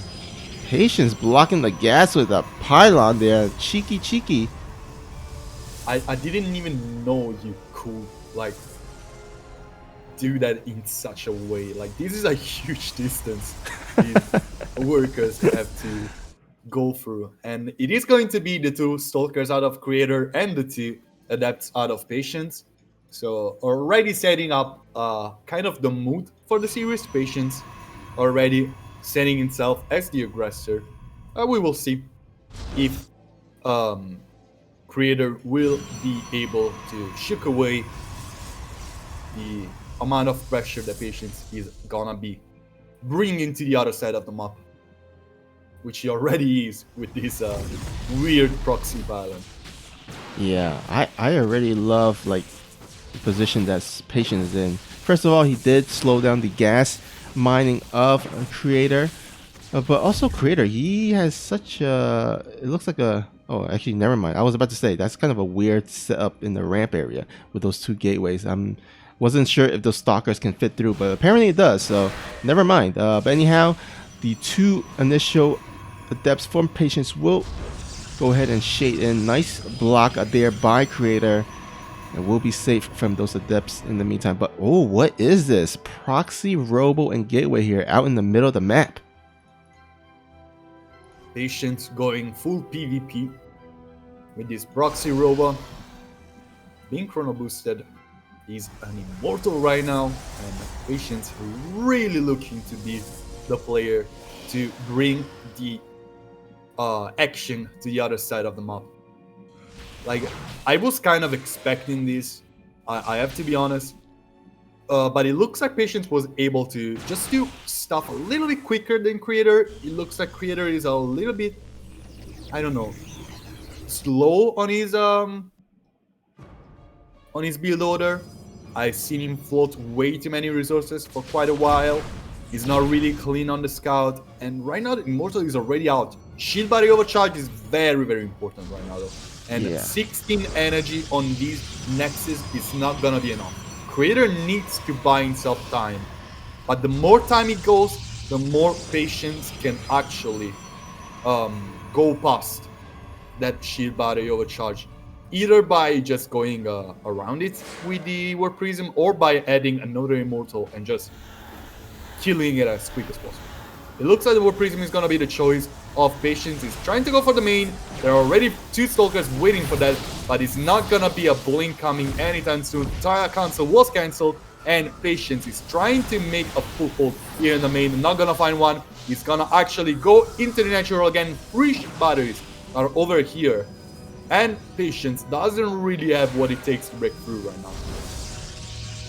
Yeah, now keep in mind the implementation of the shield battery overcharge is to exactly counter these type of plays. So we'll see if Creator can utilize that shield battery overcharge and defend as well. Now that shield battery is actually kind of blocking the main to the natural. So if Creator needs to get into the main base, he's gonna have to kill his own shield battery. But that's gonna be the only shield battery there. Oh, actually, never mind. He's built a bunch more in the main. So Creator is just gonna spam all these shield batteries. Yeah, Creator can be a very, very strong defensive player, but this is one of the points in which the game can be turned around. All Patience requires right now is one misstep from Creator, one good force field, and the game is going in his favor. This force field is not good enough. Not gonna really bring the fight into his side. He's gonna get the sentries out of Creator. His army is still gonna be the stronger one. But I don't know. If the more time passes, the more Patience is outgrowing Creator. But Creator has the strongest economy. Patience doesn't have a natural. Patience needs to deal damage. Even though his stack is superior, he can produce stronger units and all like that. These Immortals are really not doing much. Not a single one of these Immortals has a kill. Shades cannot go through. Yeah. So far, Creator just on top of it. And oh, will he get that? Yes, he does get that. Or bring them down. Those Immortals are stuck there forever to have to deal with free shield batteries. Not gonna be an easy one. And without the Warp Prism, that's still a micro disadvantage. Immortals are falling. And as I was saying, defensive players really go the distance in PvP. Oh my god, losing two Immortals and a War Prism. That I think that might have been it. That might have swung the favorability towards Creator. I mean, he's up 44 to 24 workers, ahead by 20 workers with a +1 attack upgrade, a bunch of shield batteries, even got a cannon there. Yeah, I don't see Patience breaking this. Yeah, and I want to hear your opinion on this. Being yourself a Protoss player, what do you think about the one base robotics bay? I love it. It's the best answer right now because he needs something to break this. He can't transition to a macro game. He's just way too far behind, too late with that second Nexus. He needs disruptors to somehow come back into the game. It's either DTs or disruptors, but knowing how late this game has gone, you should expect like a observer will be arriving soon. Plus, he has a cannon in the front, so the best answer right now is to get disruptors. Hopefully, get some nice disruptor hits, and then hopefully turn the tide. And I mean, that's really his only way right now to win this game. There's already both mains are already starting to mine out for the two players. Of course, Creator cannot really transfer these abundance of probes into the natural. There comes another Warp Prism drop into the main of Creator. Not really gonna get much this time either, it seems. Immortals are very bruised. The first Disruptor is incoming for the red Protoss player, but Patience really struggling right now to find the damage. As you were saying, Creator has bought himself so much time. +2 is actually incoming as ground weapons for Creator. And look at him go. 2 more gateways, a Stargate. And he's really starting to head into a further away stage of the game. These disruptions, these Purification Novas are still gonna bring up such a fight in the natural of Creator that is still gonna be hard. Beautiful force fields out of Creator are gonna block a bunch of adepts. And Shield Body Overcharge is gonna be used. It's 90 seconds cooldown, I think, before it can be reused again. And right now, Creator is really looking in a solid leading position. Disruption Nova will hit actually so many units. And I love this too now. The Army of Patience is destroying his shield batteries one after the other. Purification Nova will hit again. And it looks like Creator is still gonna be ahead, yes, but he cannot get away of his main. And it needs more units over here. It needs to break the shield battery and bring the reinforcements in the natural. Here comes a blink. Warp Prism gets attacked from the back and he falls down. Another blink will keep the Stalkers safe from the Purification Novas, but it's still gonna be very tough for Creator to deal with the main army of Patience. So many Mortals, so many Purification Novas. 11 probes are gonna fall for Creator. The rest of the Stalkers are trying to get us around on top of the army of Patience. Upgrades kicking in. +2 run weapons. He's really doing miracles, but is it doing enough? Patience breaking through the natural. He's falling for Creator. Another surround from the blue Protoss trying to deal with the key units. One of the Disruptor falls down. But right now, Patience hitting at the ramp. Pylon gonna go down, empowering 2 gateways. And this target is not doing anything for Creator. Still, another Disruptor is gonna fall. Patience doesn't really have a lot of mining, but so does Creator. And both players are gonna slow down for the time being, but Patience is looking in a solid leading position. Yeah, I think right now he should. Creator, I mean, he doesn't have the minerals to make the Void Ray. I think a Void Ray would be so helpful right now, especially since he still has 3 shield battery in the main base. But, oh man, losing so much probes. He's lost his probe advantage. His army is still... Oh wait, actually, you know what? The Mortal's gone. With some nice Blink Micro, Creator might actually... Yeah. You know what? These Stalkers really brought a big fight to Patience, but in the end, both players are still gonna be reset. 20 workers to 24, 22 army supply even. Patience has the tech. Patience is making another Immortal, but +2 ground weapons for Creator. That's such a well thought out plan for the blue Protoss. He's gonna break the proxy. Oh yeah, oh, he's actually gonna catch this Immortal too. Now, he just used the recall, so he can't recall this Immortal. This Immortal will be taken down immediately. Yeah, and, this is a rough spot for Patience indeed. Both players really do not have a lot of resources to work with. Both players are right now making a robot to start producing some key units. But with Blink being done and +2 ground weapons, there's really not much for Patience to do. Immortals are gonna be instantly caught out, so will Warp Prism and so will Disruptors. Right now, force fields are everything that stands between Creator and victories, and once again, it's still gonna just buy time. There is another counterattack from Patience. It's gonna be a recall issued by Creator to deal with these Stalkers. from Patience, but it's still gonna be an advantageous trade for Creator in the end. Of course, Recall is gonna be used, yes, but Patience doesn't have a natural yet, and he really doesn't have the resources to make one. Okay, he's gonna have the resources in a little bit, but Creator is probably gonna try to do anything possible to stop his opponent from getting a natural. And Patience is going to have to be careful not to move out his army because, Creator does have to blink. So if Creator does move out, he's not going to have a blink to, fall back, and he's going to have to lose some stalkers as Creator blinks on top of them. But here we go. Creator is going to go ahead and try to dwindle, just pick, poke, and do as much damage as he can. Dwindle the army as low as he can, as he is getting his natural up and running. Like, even sentries look like they hit like a truck with +2 round weapons at this stage of the game.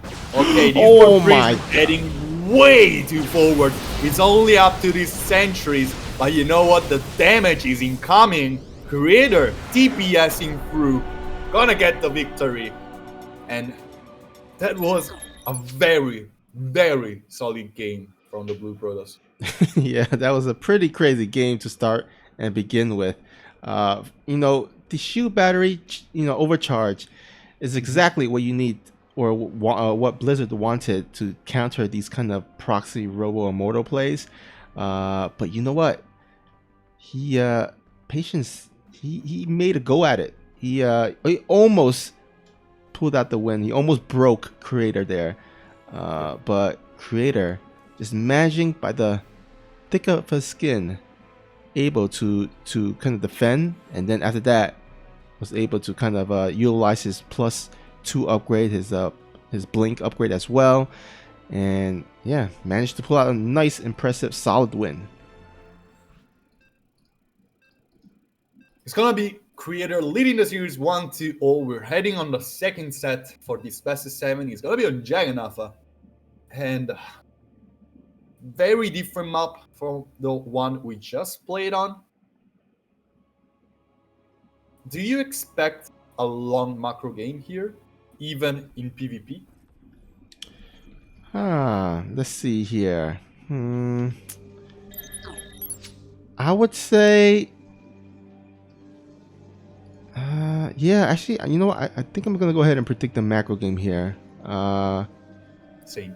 The acceleration zone, yeah, it could speed up or play into aggressive play, but if someone go for blink stalkers, it doesn't really play much of a advantageous, because blink doesn't really take into account the acceleration zone.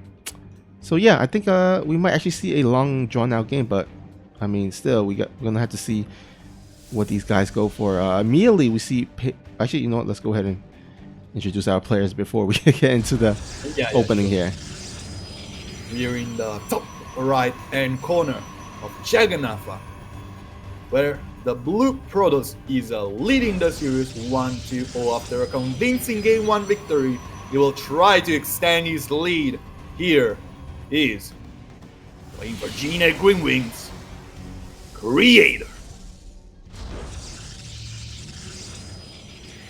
And spawning here at the bottom left, he's the red Protoss player from Team LP.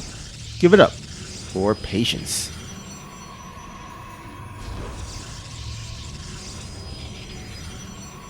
So you were probably talking about the wall that Patience is making here, right?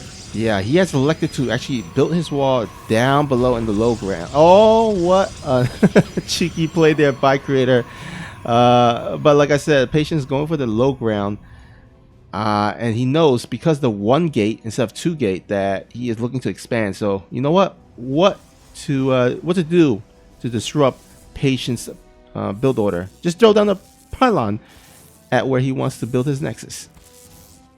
So Creator kind of has to play the aggressive game right now, right?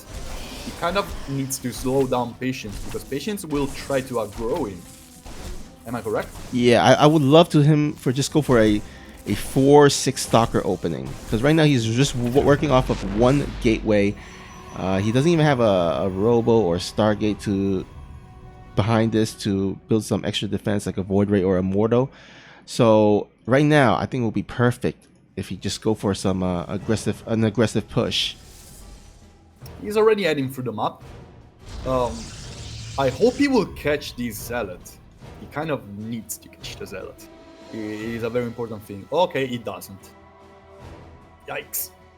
Sentries are still a pretty long way before being done. Patience will bring some distraction with... Not distraction. Well, you understood what I meant. With this Zealot.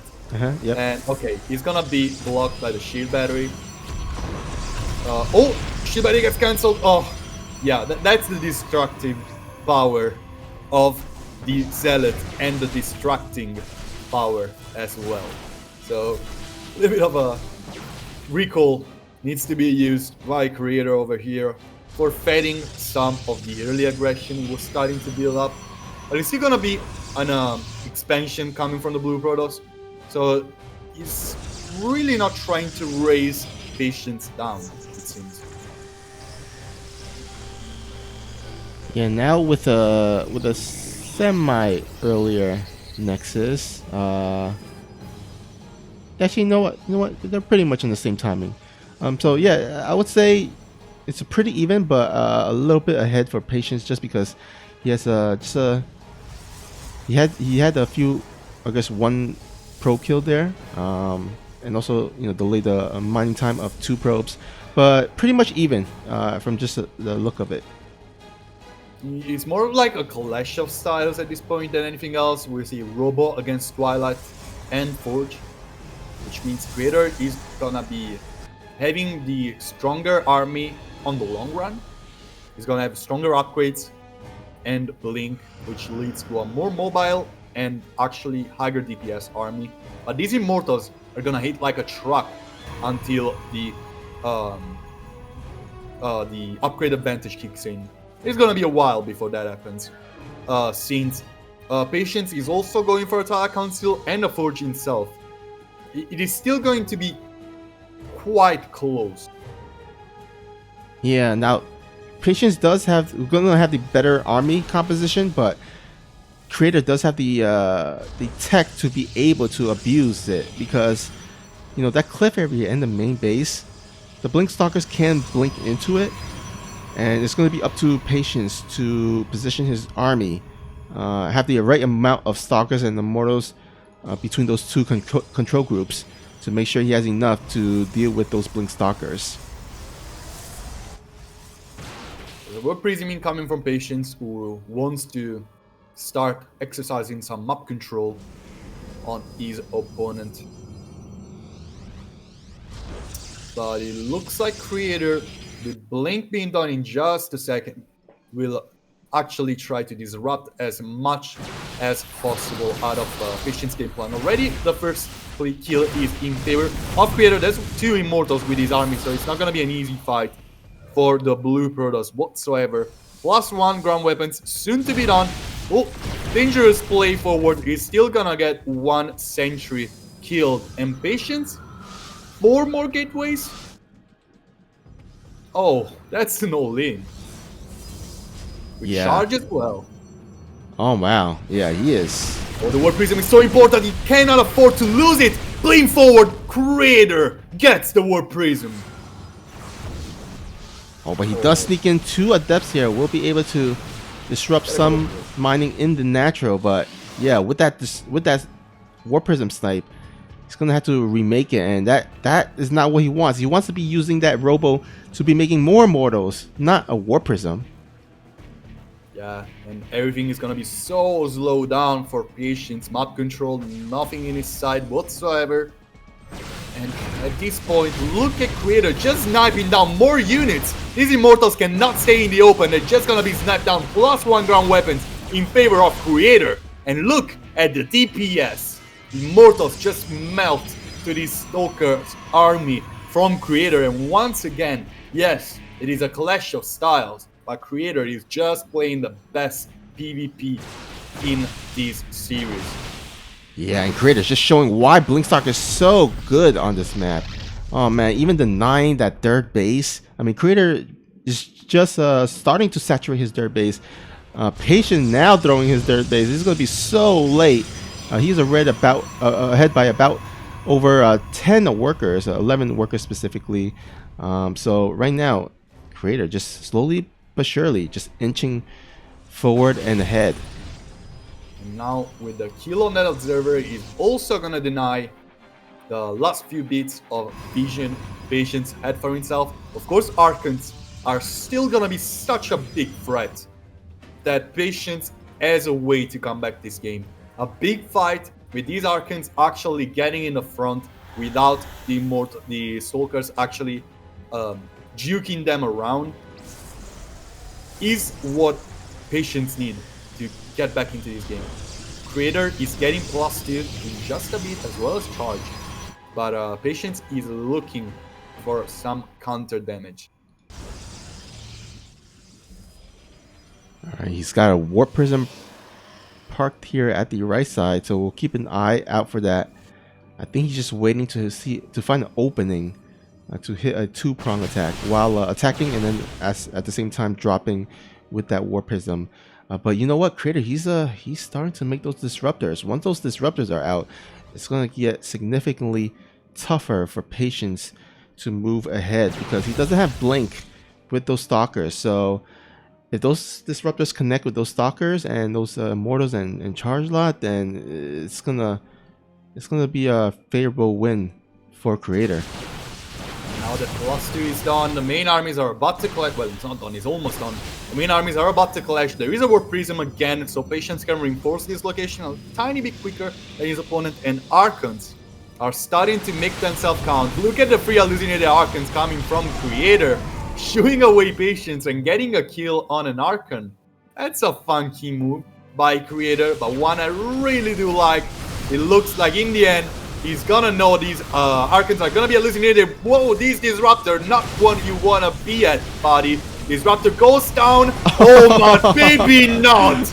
Look at the kills on that guy. Salad's falling left and right. Another Nova will hit on top of the Archons, and this is a beautiful fight from Creator. You cannot find any better PvP out there. This is beautiful from Creator.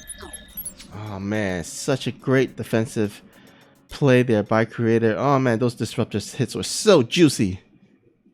That was an insane play all over the board. Every single trade he got was in his favor.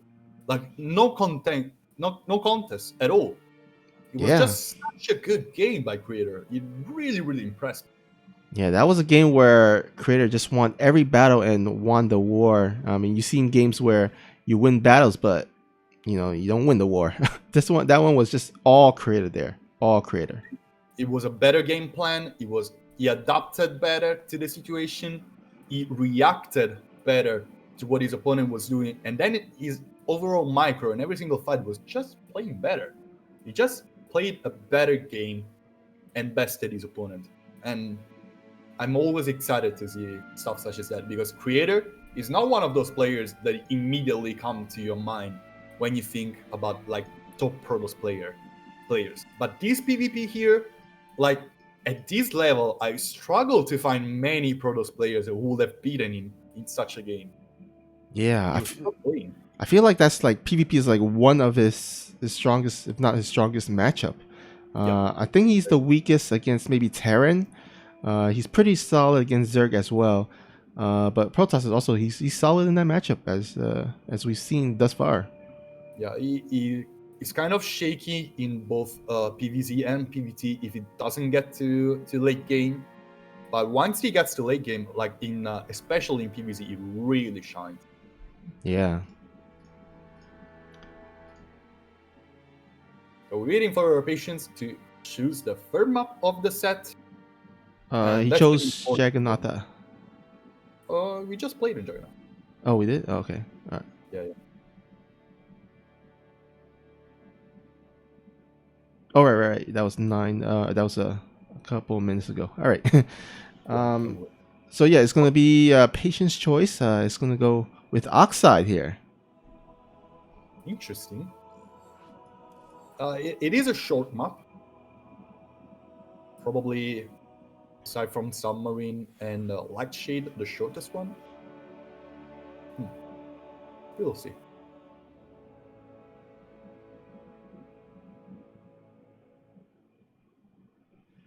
All right. In the meantime, guys, just a reminder that there is a Matcherino page for this event. You head on over to the chat board. Right in the pinned messages, there is a message that includes the Matcherino link as well as the coupon code. Coupon code is AX178.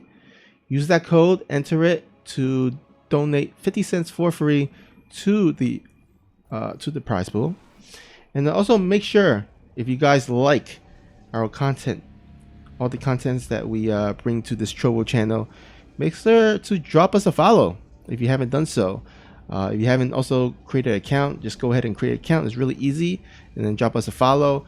We are like 30 or so followers from leveling up to level 3, so go ahead and drop us a follow, and we'll definitely appreciate it for sure. All right, let's go ahead and get into game number 3. We're on Oxide, where the first set is happening, and this guy, the Blue Protoss, is leading 2-0. Is looking to get to match point from G Air Greenwood. It is Creator.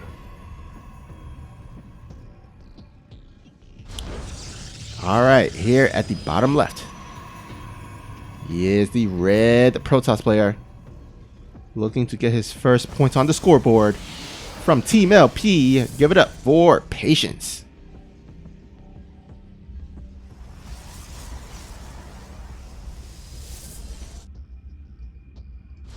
Alright, once more, Patience going for the low ground Wolof. This time is gonna be an easier time since there is a Ren. And considering Creator played, again the pilot block, such a good move. Considering Creator played 2 wonderful defensive games, do you expect actually Patience trying to slow down this time? We might see so. I mean, so far I think both games went to kind of like the mid tier or mid game. I know the first game was a proxy, but it kind of delayed for so long that it kind of went to the mid game. So far, I think Patience, for me, I would say is a overall better macro player. Although he is pretty good in the mid game as well, in the other matchups. But I would like to see Patience kind of extended to a macro game against Creator here. I think Creator has kind of shown that if it's lasts to the mid game, that it kind of favors him. But what do we have here? We have a proxy Stargate. Actually going to get scouted by the scouting probe. Creator is just so good, man. It's just so good. Yeah, and I love Patience making as many pilots as possible to keep these alive. That's a little bit of a frustration move maybe as well, I don't know. But I guess it's gonna be a Void Ray to be Chrono Boosted from here. Otherwise, I don't see many reasons to try and keep these alive. Yeah, it is a Void Ray, and it is going to be Chrono Boosted. Patience really wants to bring the action back into Creator's side once more. And we will see if it's gonna work out in his favor. There's a shield battery over here to keep the Void Ray alive. That's an old build, but it's a very powerful one. Oh, shield battery, shield battery, shield battery. Oh, okay, the other shield battery is keeping it alive. Finally gets used, and the Void Ray will insta lock that prismatic alignment and try to kill a couple Stalkers before heading back to the shield batteries. One of them is actually already down.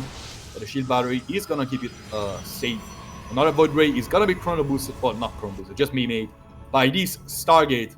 And Patience bringing something different at last. Yeah. Oh man, I think does Creator see it? Yeah, he does see the proxy pylon there, and we'll be able to snipe it down. That's gonna be huge. That means no shield battery for a long while.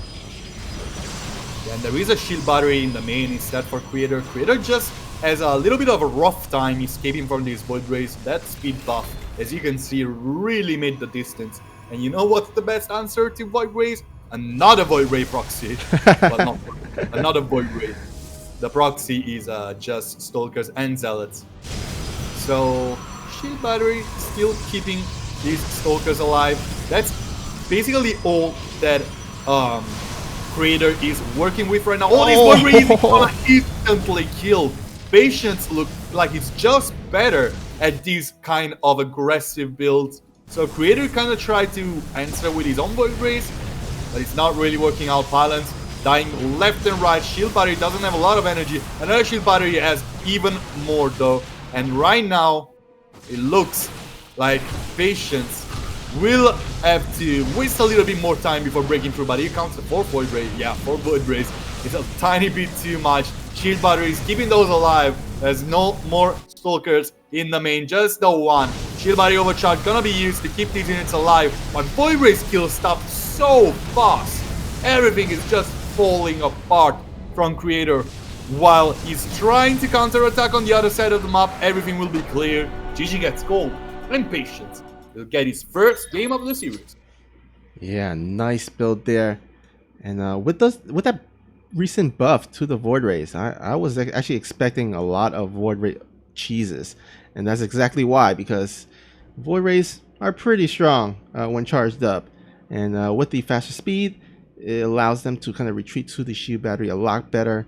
So yeah, just really nice build there, pulling the rabbit out of the hat on Creator, and Patience. He will get his first score on the scoreboard. Yeah, he really adapted to the series. And now that we're going on Death Aura, I'm expecting him to try for something even different from what he just did, to try and just take his opponent by surprise again. Because surprise factor looks like it's something that can really throw Creator out of his comfort zone. All right.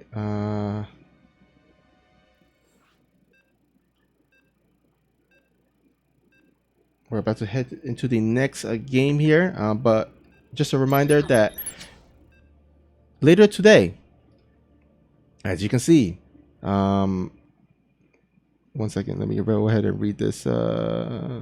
Okay, just once again, there is a Matcherino, or not a Matcherino, another tournament after this. It's going to be Group C of the King of Battles KB International Championships. It's going to feature Hero Marine, Rogue, Showtime, Zound, some top level players, and best of all, it's going to be casted by Zombie Grub as well as Kozan. So you definitely don't want to miss that. It's going to happen in about, let's say, 1 hour and 15 minutes or so, or actually 1 hour and 20 minutes. So yeah, definitely tune into our Twitch page, the Twitch channel. Alpha XSC2 is our ID, and to make sure to tune in for that. All right, let's go ahead and get started with game number 4 of this best of 7 series finals between Patience and Creator. Indeed, we're looking at the base of the blue Protoss player, and for G-Net Green Wings leading the series 2-1, surprising everyone up until now.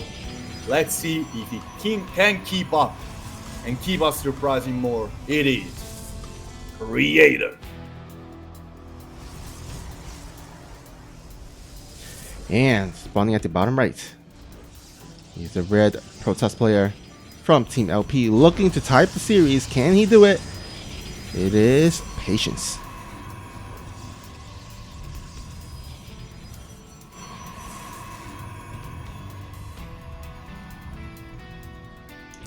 Once again, blocking that natural there. It's been kind of the motive of a Creator.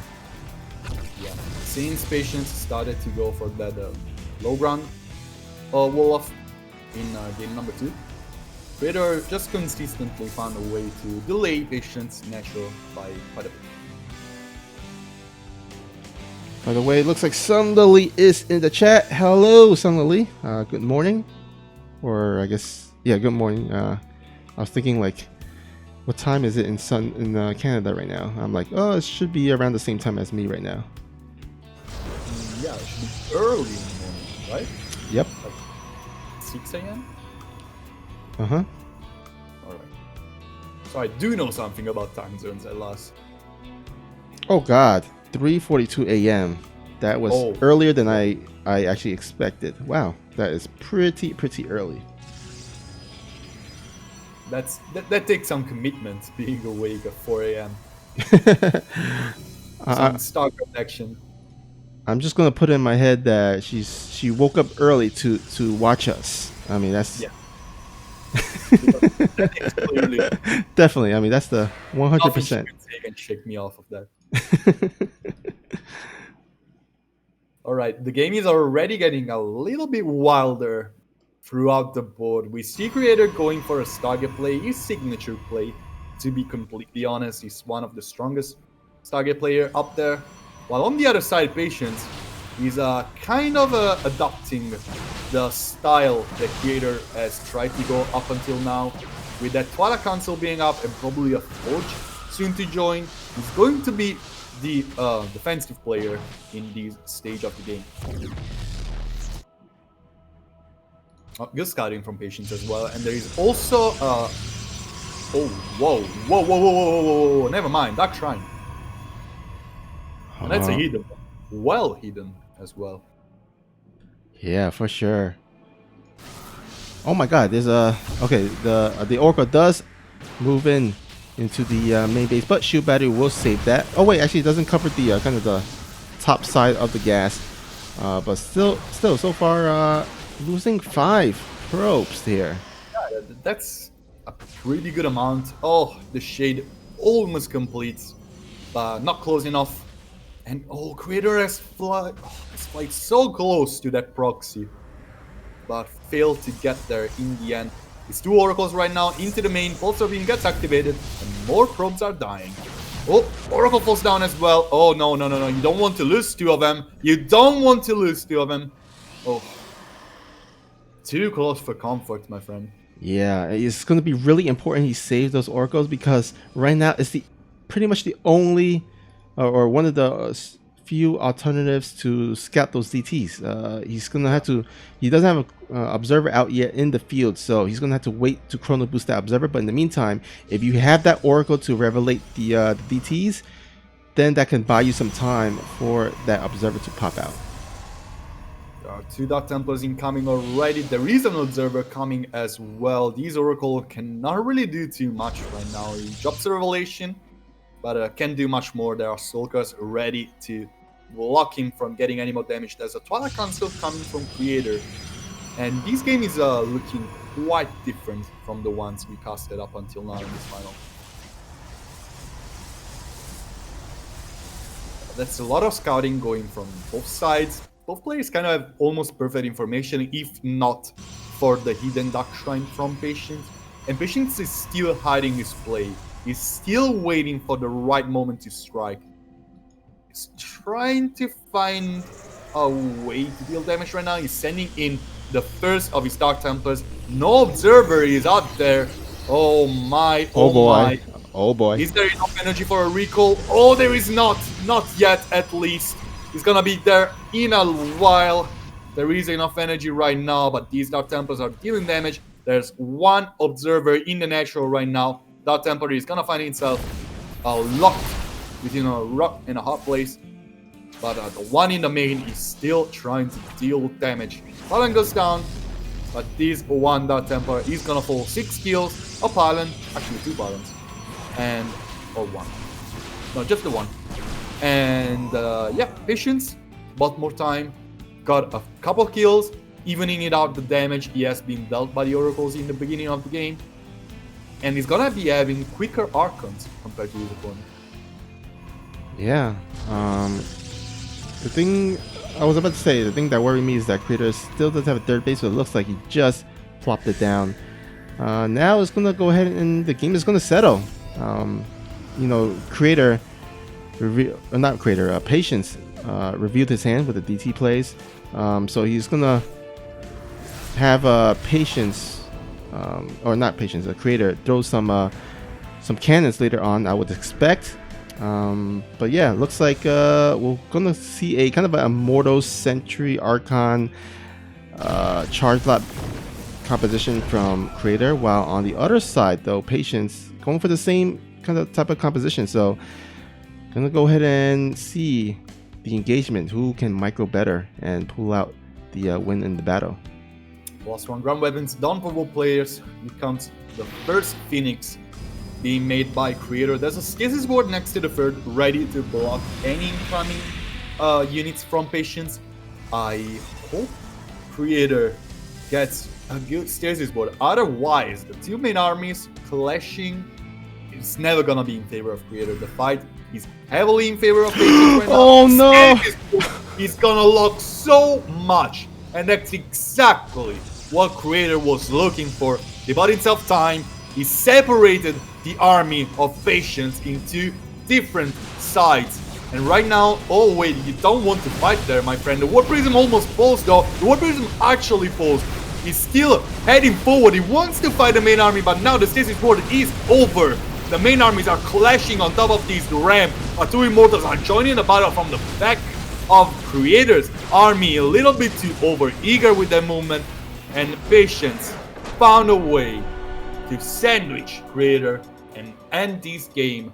A little bit of a slowpoke game overall, but Creator kind of being outplayed by Patience all over the board. Oh man. Patience has done it. He has tied up the series. He did. We have ourselves a series, a best of 3 series, basically right now. The person that wins the next 2 games will come out on top.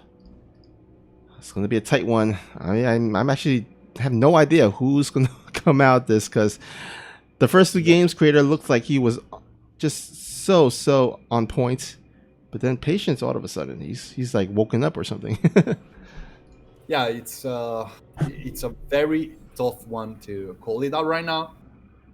A very interesting series as well. I have to say that the 2 games that Creator won were out of tremendously beautiful play out of him. The 2 games that Patience won were looking more like a lot of missteps were happening from Creator. So if Creator kind of sets up to the standards of his first 2 games, I'm still gonna call him as the winner of the series. But he really has to shake his mind off the last 2 losses, because both of them really came from a couple too many mistakes he did. Yeah, for sure. All right. We're in light shade LE for our 5th game. The tiebreaker. It's going to be so important here. Let's see who is going to come out on top. Here in the top left-hand corner, sorry.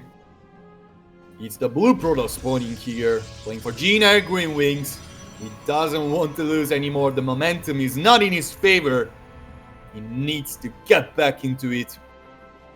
He's looking for the tiebreaker in his favor.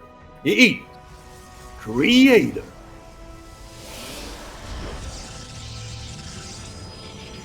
And spawning here at the bottom right. On a 2-game win streak here. Can he make it 3? He's the red Protoss representing Team LP. It is Patience. And in game number 3, I was talking about the surprise factor. Dark Templars again caught Creator of his defensive stance. And right now, look at Patience. He's shaking it up already. He's going again for the double gateway instead of the gateway expand that he has been going on for the last 3 games. And being the aggressor again really sets up a different tone for this game.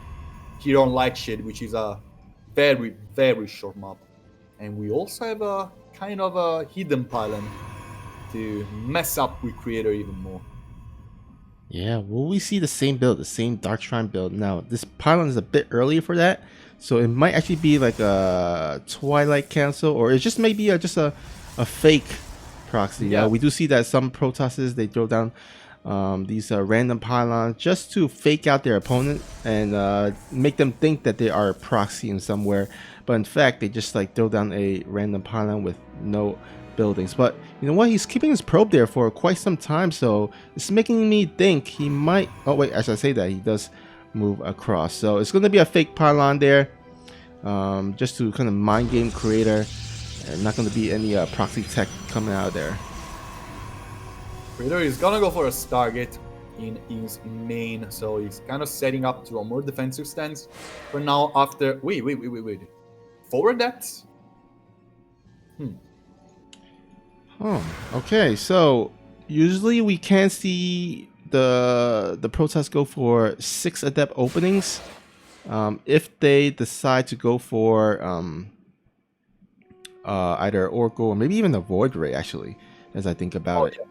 Yeah, I didn't think about the Void Ray. I was thinking like I see Protoss go for multiple adepts once they decide to go for maybe Robo and Immortals out, but yeah, the Void Ray kind of serves some purpose.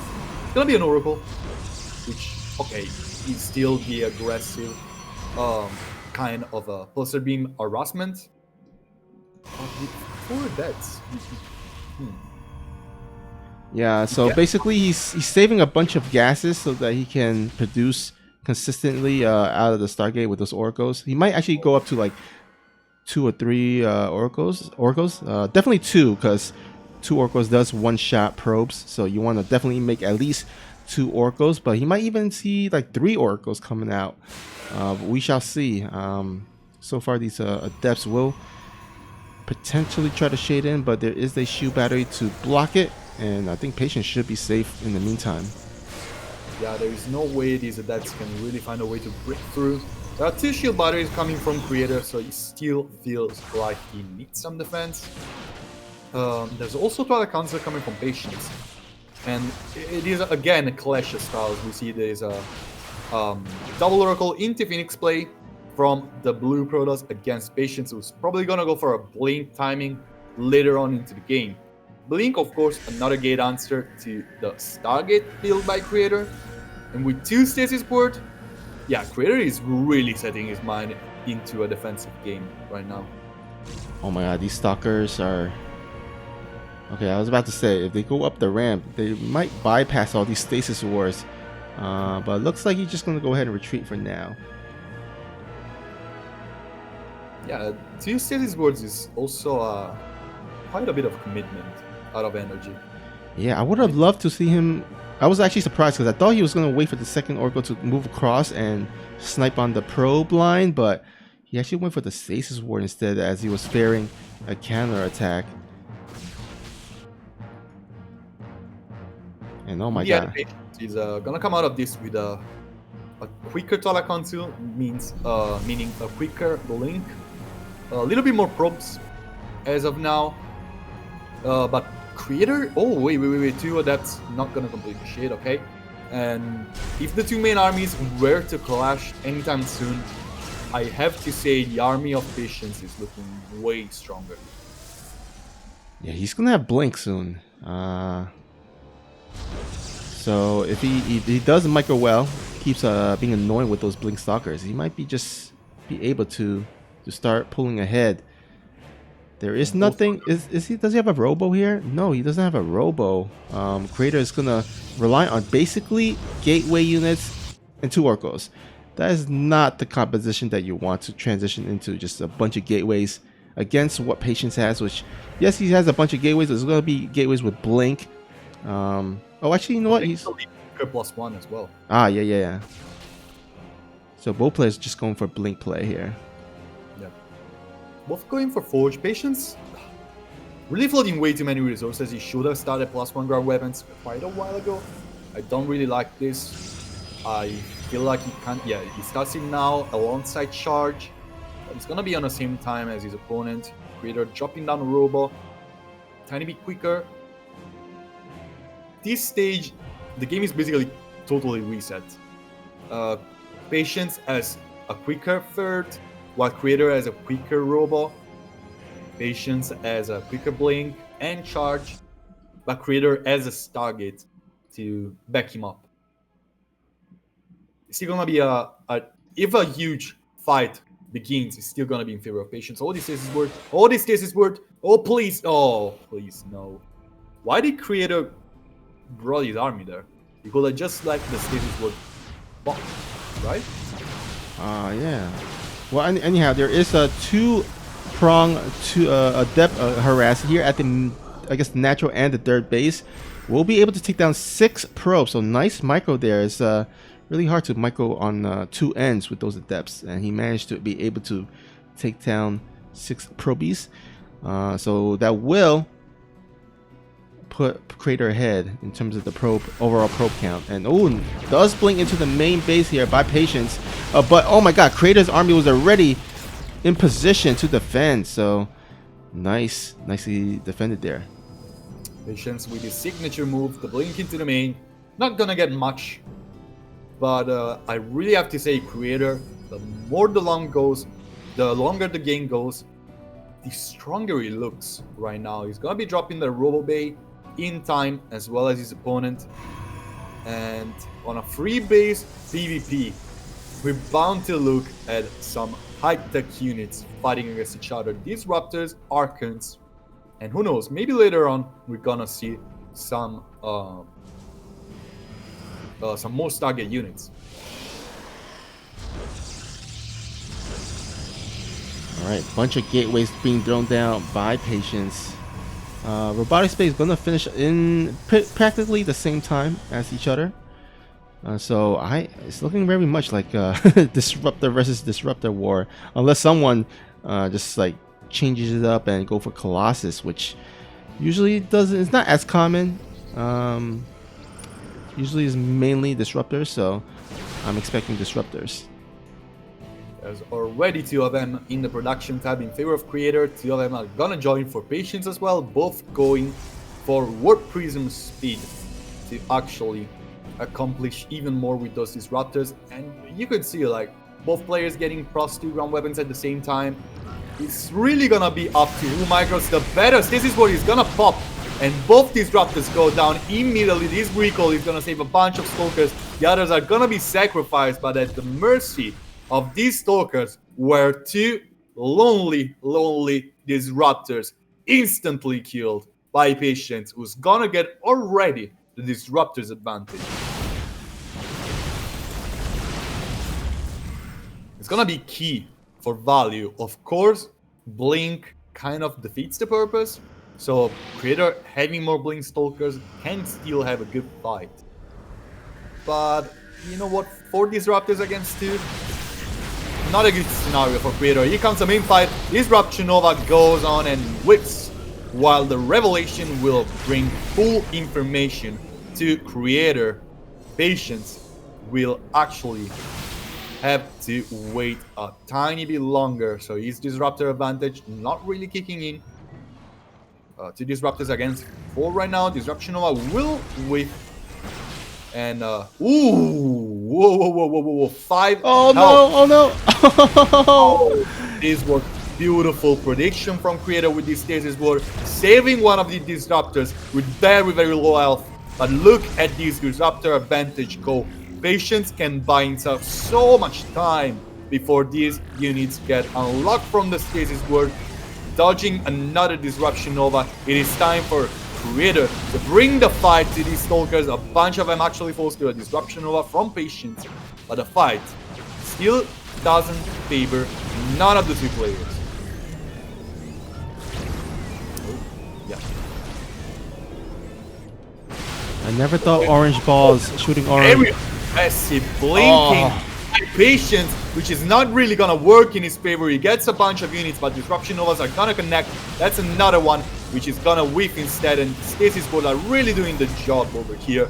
Creator just a tiny bit more careful with his blink, and Patience cannot really exploit this Disruption Nova's damage. Here comes a fight over here in the bottom left. Creator looking to actually zone Patience. Disruption Novas, of course, are gonna be important. That's a very brave blink forward, one that is gonna be heavily punished by Patience. Yeah, it's gonna come down. Everything comes down right now to the Disruptor micro, as well as the kind of the split against the Disruptor shots. So it's gonna come down just basically who can micro better. Yeah, there's a huge economy in favor of Creator right now. He's gonna get a 5th base. He's 20 workers ahead, almost 20 workers ahead. He's gonna be dropping down more stuff. And he's oh wait, that's another Disruptor loss. And in the end, Creator doesn't have a more powerful army, but he can replace his units quicker. That's a very important catch by Patience. Getting the console on that base with another army of Blink Stalkers.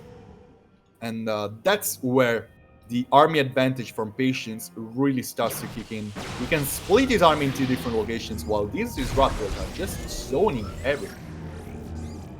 What is the answer right now for Creator? Is it Archons? Is it Dark Templars? Is it Shadow Stride? Yeah, I think DT Blink. He does have his Dark Stride about to finish. Once he can get that up and running, he can research the upgrade and possibly catch Patience off guard. I mean, his bases is not really well defended against Dark Templars. But in the meantime, he needs to buy himself enough time with these Disruptor shots. We have another skirmish here at the top side, catching a bunch of Stalkers with these charge lot. That's a nice pick off there for Creator. Very good move by Creator, catching actually also one of the Disruptors of Patience, bringing him to 10 Disruptors against 7. Oh, whoa, Patience. What are you doing, my friend? Disruption Novas are gonna get so many kills. And Creator just doesn't stop. He's diving forward on the top side. Patience is looking to bring a fight to his opponent, but the main army of Creator is just relentlessly going on over here. Disruption Novas are gonna wait for Patience. Meanwhile, look at this. Creator split his army in two, and he's still gonna win on the side again. Another huge Purification Nova. Couple hits Patience straight into his face. And that's a dead base. That's so many dead Disruptors and Immortals. And Creator just out microing his opponent. Over here, a huge blink forward. He's gonna get a bunch of kills on Disruptors, but that's not worth the cost. Another blink forward. Patience looking to sandwich Creator on two different sides. He's gonna have this fight, but I really doubt he's gonna have the war. Another blink forward. There's so many Disruptors out there. That's so brave. And that's a disaster for Patience. Why do you blink on top of 6 Disruptors, my friend? Oh my god. Patience gonna lose so many battles. I mean, we know Patience love his aggressive blink forwards, but that might have cost him. He might have overextended just a tad. And now, man, Creator all of a sudden, he's maxed out 200 supply. Patience, on the other hand, he's at 150 supply. Oh, what a turnaround. And these Novas are hitting left and right, always in favor of Creator. You don't expect Patience to lose in a whole blink war. But in the end, Creator coming out on top, even with a worse starting point compared to his opponent. He's now gonna split his army in 2 different sides, and he's gonna be able to beat his opponent in both, it looks like. Creator getting a bunch of kills here in the top right, while these Stalkers are juking out these Disruptors in the natural. And that's another blink forward. These Ruptures are gonna fall. And Shield Barrier Overcharge is all that's left for Patience to keep his natural going. Disruption Novas are coming, and boom, more dead Stalkers. Creator winning another battle, and now hitting in the top right, blinking forward. Patience finally gets some damage, finally gets some revenge, gets a couple Disruptors, but Creator is still hitting in the natural. He's still clumping up Dark Templars, ready to hit once Shadow Stride is done. And that time has come for Creator. The time for Patience to type GG, press F10, and then press the N key, because Creator is looking for a Shadow Stride Dark Templars around. Oh! Patience really biting back right now, but he's losing so many workers, so many units. Creator losing a bunch of supply over here. I'm not sure about that. Shadow Strike Dark Templars need to go in right now. They're waiting for the Disruptors to be exposed, and that's exactly what is happening. Oh, Creator. He had a game-winning move over here, but he kind of didn't use it. Yeah, he now revealed his DT hand. Oh my god. Oh my god. Oh my god. Oh no. That's so bad. Well, that was even worse though. Oh my goodness. Yeah, that was That's PvP for you. that was a crazy game. Crazy indeed. Oh man. I don't know what I will need to recover from this, but like Patience did a huge amount of misplays at a certain point, really going too ham on his playing forwards, losing too many units to the disruption overs. But in the end, like Creator was in such a dominant position that it was really looking weird why he wasn't committing with his Dark Talon burst. And in the end, it required another mistake from Patience to actually end the game. Like basically using a disruption nova on half his remaining army, and that was it, really. Yeah. And I gotta say, those stasis wars throughout the Yeah. game were just so good. He kept catching Patience army with those stasis wars, and yeah, I think after sometimes it kind of adds up, right? And Creator just showing not only can you win the mid game, but also the long game, the macro games. Yeah, a really solid game by Creator in the end. It was looking a little bit shaky at a certain point, but he was really able to come back once Disruptors kind of became the main battle. And we're going on Submarine here. Patience kind of wants to speed up this series. He's bringing his lifeline game here on the shortest map of the bunch. All right, we're in the bottom right-hand corner of Submarine, where the blue Protoss player is spawning. He's at match point, leading the series 3-2-2. From Gene Green Wings, it's Creator. And spawning here at the top left is the red Protoss player from Team LP. Make some noise for Patience. And it looks it's going to reset to the low ground wall-off he had in the first few games, which is interesting on Submarine, to say the least. Yeah, you would expect not to see that because the probe from Creator will arrive at his natural a bit quicker just because the map is so short, and which means that he will be able to block once again that Nexus. Yeah, it is kind of a Creator's thing, it looks, to keep Patience from expanding. And now that he has a gateway advantage, he's gonna be looking also to get some pressure, maybe in the... Okay, so Patience decided to just forfeit this natural, it looks. I don't know. Oh yeah, here comes the fire. And that's a big delay. It kind of... I don't know how to really think about this, but it kind of defeats the purpose to go for a 1 gate expand if you're consistently getting pylon blocked, right? Yeah, seems like he hasn't adapted to kind of the playstyle of Creator thus far, because Creator has been sending that probe early, pretty much every game, if not all games, if I remember correctly. Yeah. Well, he's now sending out 2. And there's a Stargate from Patience. Huh. Stargate on Submarine always makes me smile because it's kind of a unique way you have to play the Stargate. Kind of have to play like an in-your-face Stargate kind of style. And against Creator, I don't really know. He has shown today to be an insanely good defensive player if it requires him to play that stance. And this time again, he's trying to go for the plays that to the build that he played the best up until now, which is just blinks, getting a fast forge and a fast dollar console probably after that. Oh, another scout. That's a void ray for Patience.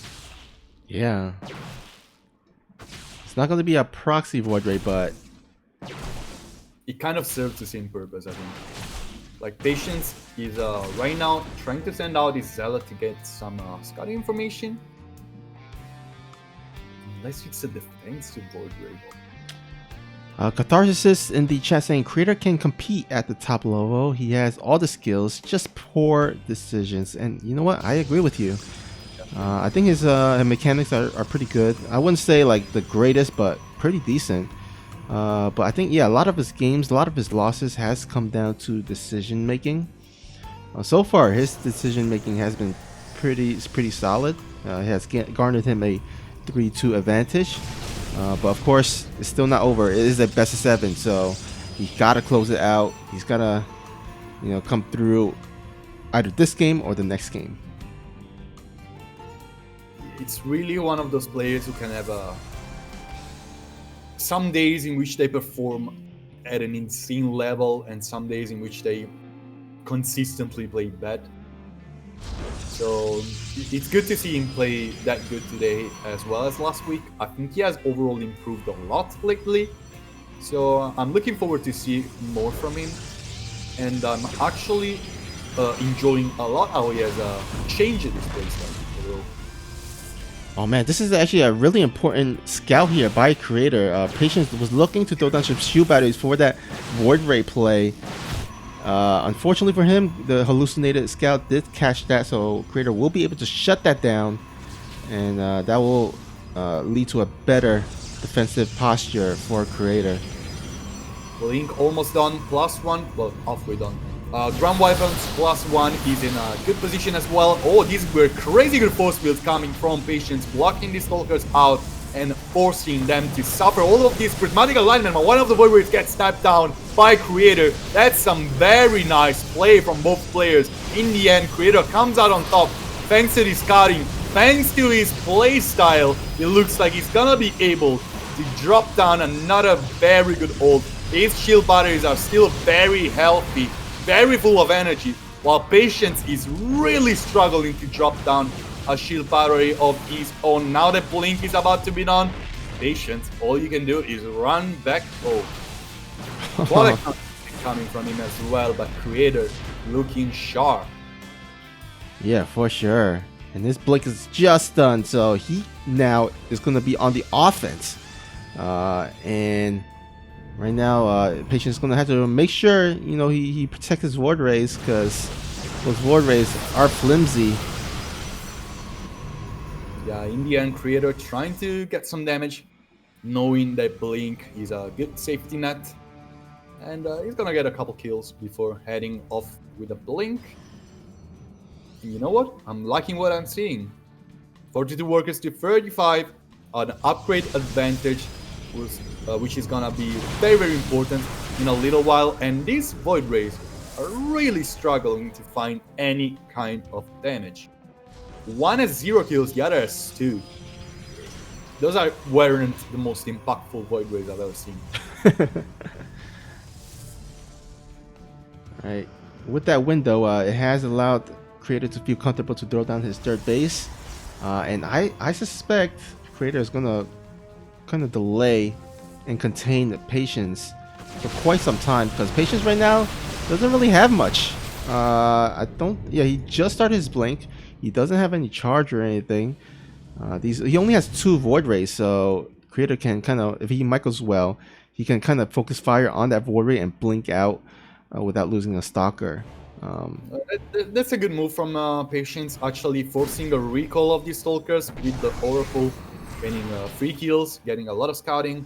But in the end, +2 ground weapons is incoming from Creator. Charge, Immortals, more gateways, a third base. Everything is in favor of Creator. Everything is leading to a strong attack coming from the Blue Protoss, which is gonna probably annihilate Patience, unless Patience really kicks in with some crazy comeback mechanics.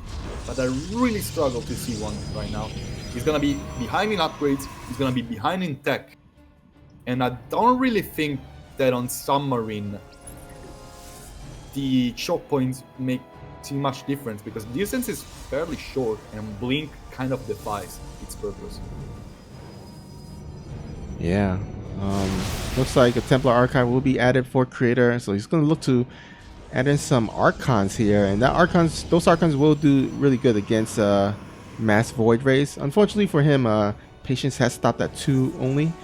On the other hand, looks like Patience, he's going to go for Disruptors, and he's going to have to...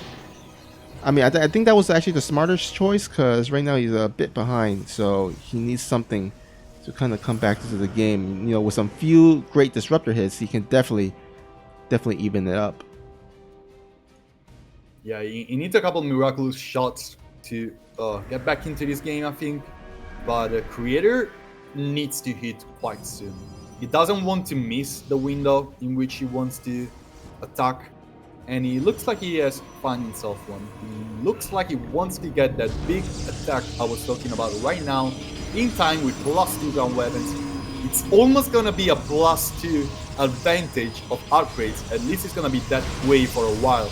But +1 ground weapons is gonna be kicking in soon for Patience. That was a good force field array, but in the end, Creator can just blink away, and here comes the Zealots. The choke point is there, but these Archons are just gonna bring so much tankiness to the main army of Creator. This phase over here is gonna fall for Patience. And now that the first Disruptor is out, Creator needs to find another surround. And you know what? Patience is not in a good spot right now. Creator, okay. Revelation Nova with us. And 17 probes have been killed. Another Disruptor is incoming, 2 at a time for Patience. But Patience is supply blocked. He's behind in army. He's behind in workers. He's behind in upgrades. And now that the robotic state is coming from Creator, he's gonna be behind in tech as well. The Void Race, absolutely 0 impact on this game. Still 0 kills and still 2 kills on those 2 guys. And Creator is just dancing around Patience right now. Yeah, he is so ahead. He can just practically smother and just like play with his food. There's really nothing Patience can do. He only has 2 Disruptors, so it's not crazy scary amount. But he does have a nice Disruptor shot at the front lines with those charge lot. But he still has such a strong crazy force, strong ball army, and he is doing a drop harass into the main, which has absolutely no defense, no cannons, no nothing, no shield battery. And almost be game ending probably coming from Creator. Right now that he's sending the rest of his army out, Prismatic Alignment is not gonna do anything against these Zealots. And those are +2 Zealots. They kill stuff very, very fast. And Creator is right now sending the rest of his army. Patience completely out of position with his army. Creator doesn't really want to find himself in between Disruption Novas though. So he's gonna disengage, but the damage he dealt is just insane. 60 workers to 32. An overall advantage throughout the board in army supply, in bases, in tech. yeah, during that He's forced into a desperation move right now. exactly, and right now Patience looking to try to move out and get some type of damage, but look at that. I mean, let's take a look at the amount of units here. 4 Disruptors each, but we do see 4 extra Archons for Creator. 12 to 7 Stalkers. Yeah, this is just 13 extra cell lots, charge lots, compared to the 0 charge lot of Patience. Creator just sending units out to keep the army of Patience from actually doing anything. And you know what? Just look at the resource loss stat this game. It's almost double on everything from Patience. Creator just too solid today, just too strong, just eating too good on 2 different sides, macroing better, having the better builds, having the better gains. He's gonna be your champion for today, guys. Make some noise, because Creator has exceeded all expectation. Yeah, well done there. Solid 4-2 win for Creator, and always great to see Creator win something, because he's facing up against high tier Korean players all the time that you don't see it as much these days. But winning a few events here and there really kind of boosts him up. So well done, Creator. A great play, or I guess a great a game by Patience as well, because those games were pretty crazy. It could have gone either way. Different scenarios, it could have just turned the favorability to Patience, but in the end, Creator is our champion. Yeah, very well played by both those guys. But Creator just kind of had an edge. He played insanely good today. It was so clean all over the board. And I really have to say, I'm looking forward to seeing him play this good in the future. Yeah, for sure. All right. That does it for this tournament. Just one last reminder that there is a Match Reno page. Help out the prize pool by just using the coupon code AX178. That will give 50 cents for free to the overall prize pool, as well as drop us a follow if you like the content of our Alpha X Trovo events, such as this one, which is the Alpha X Series Special, hosted weekly on Tuesday. But also we have the Trovo Weekly, hosted every, I think, Wednesday or Thursday by Kozen as well. So a lot of high tier and high caliber players playing on this channel. So drop us a follow. And any last words, Econtistas, before we wrap this up? I always enjoy these tournaments. It's always very enjoyable to see these great players clash against each other. I can't wait to be back next week. And guys, I can't wait to see you all at the King of Battles stream, because it's going to be a great group. And really, I can't wait to see Zaun play against some Europeans, top tier StarCraft 2 players. And I'm going to see you all there. And let's behave, because I'm a moderator. So. All right. Also, yeah, basically in 30 minutes, guys, we're going to have our Group C of our Kings of Battles KB International Championship.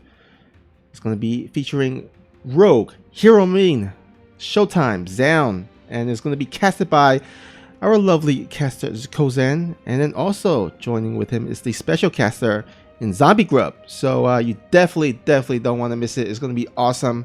It's going to be hype. Of course, 30,000 plus prize pool on the line, as well as ESL points. It's going to be hosted on our Twitch channel, though. Suddenly posted the link in the chat. Is twitch.tv/alphaxse2. So head on over there in about 30 minutes or so, and cheer for your favorite players. All right, that does it. Hope to see you guys next week on Tuesday, same time. And yeah, just hope you guys stay safe and stay happy. All right, peace, y'all.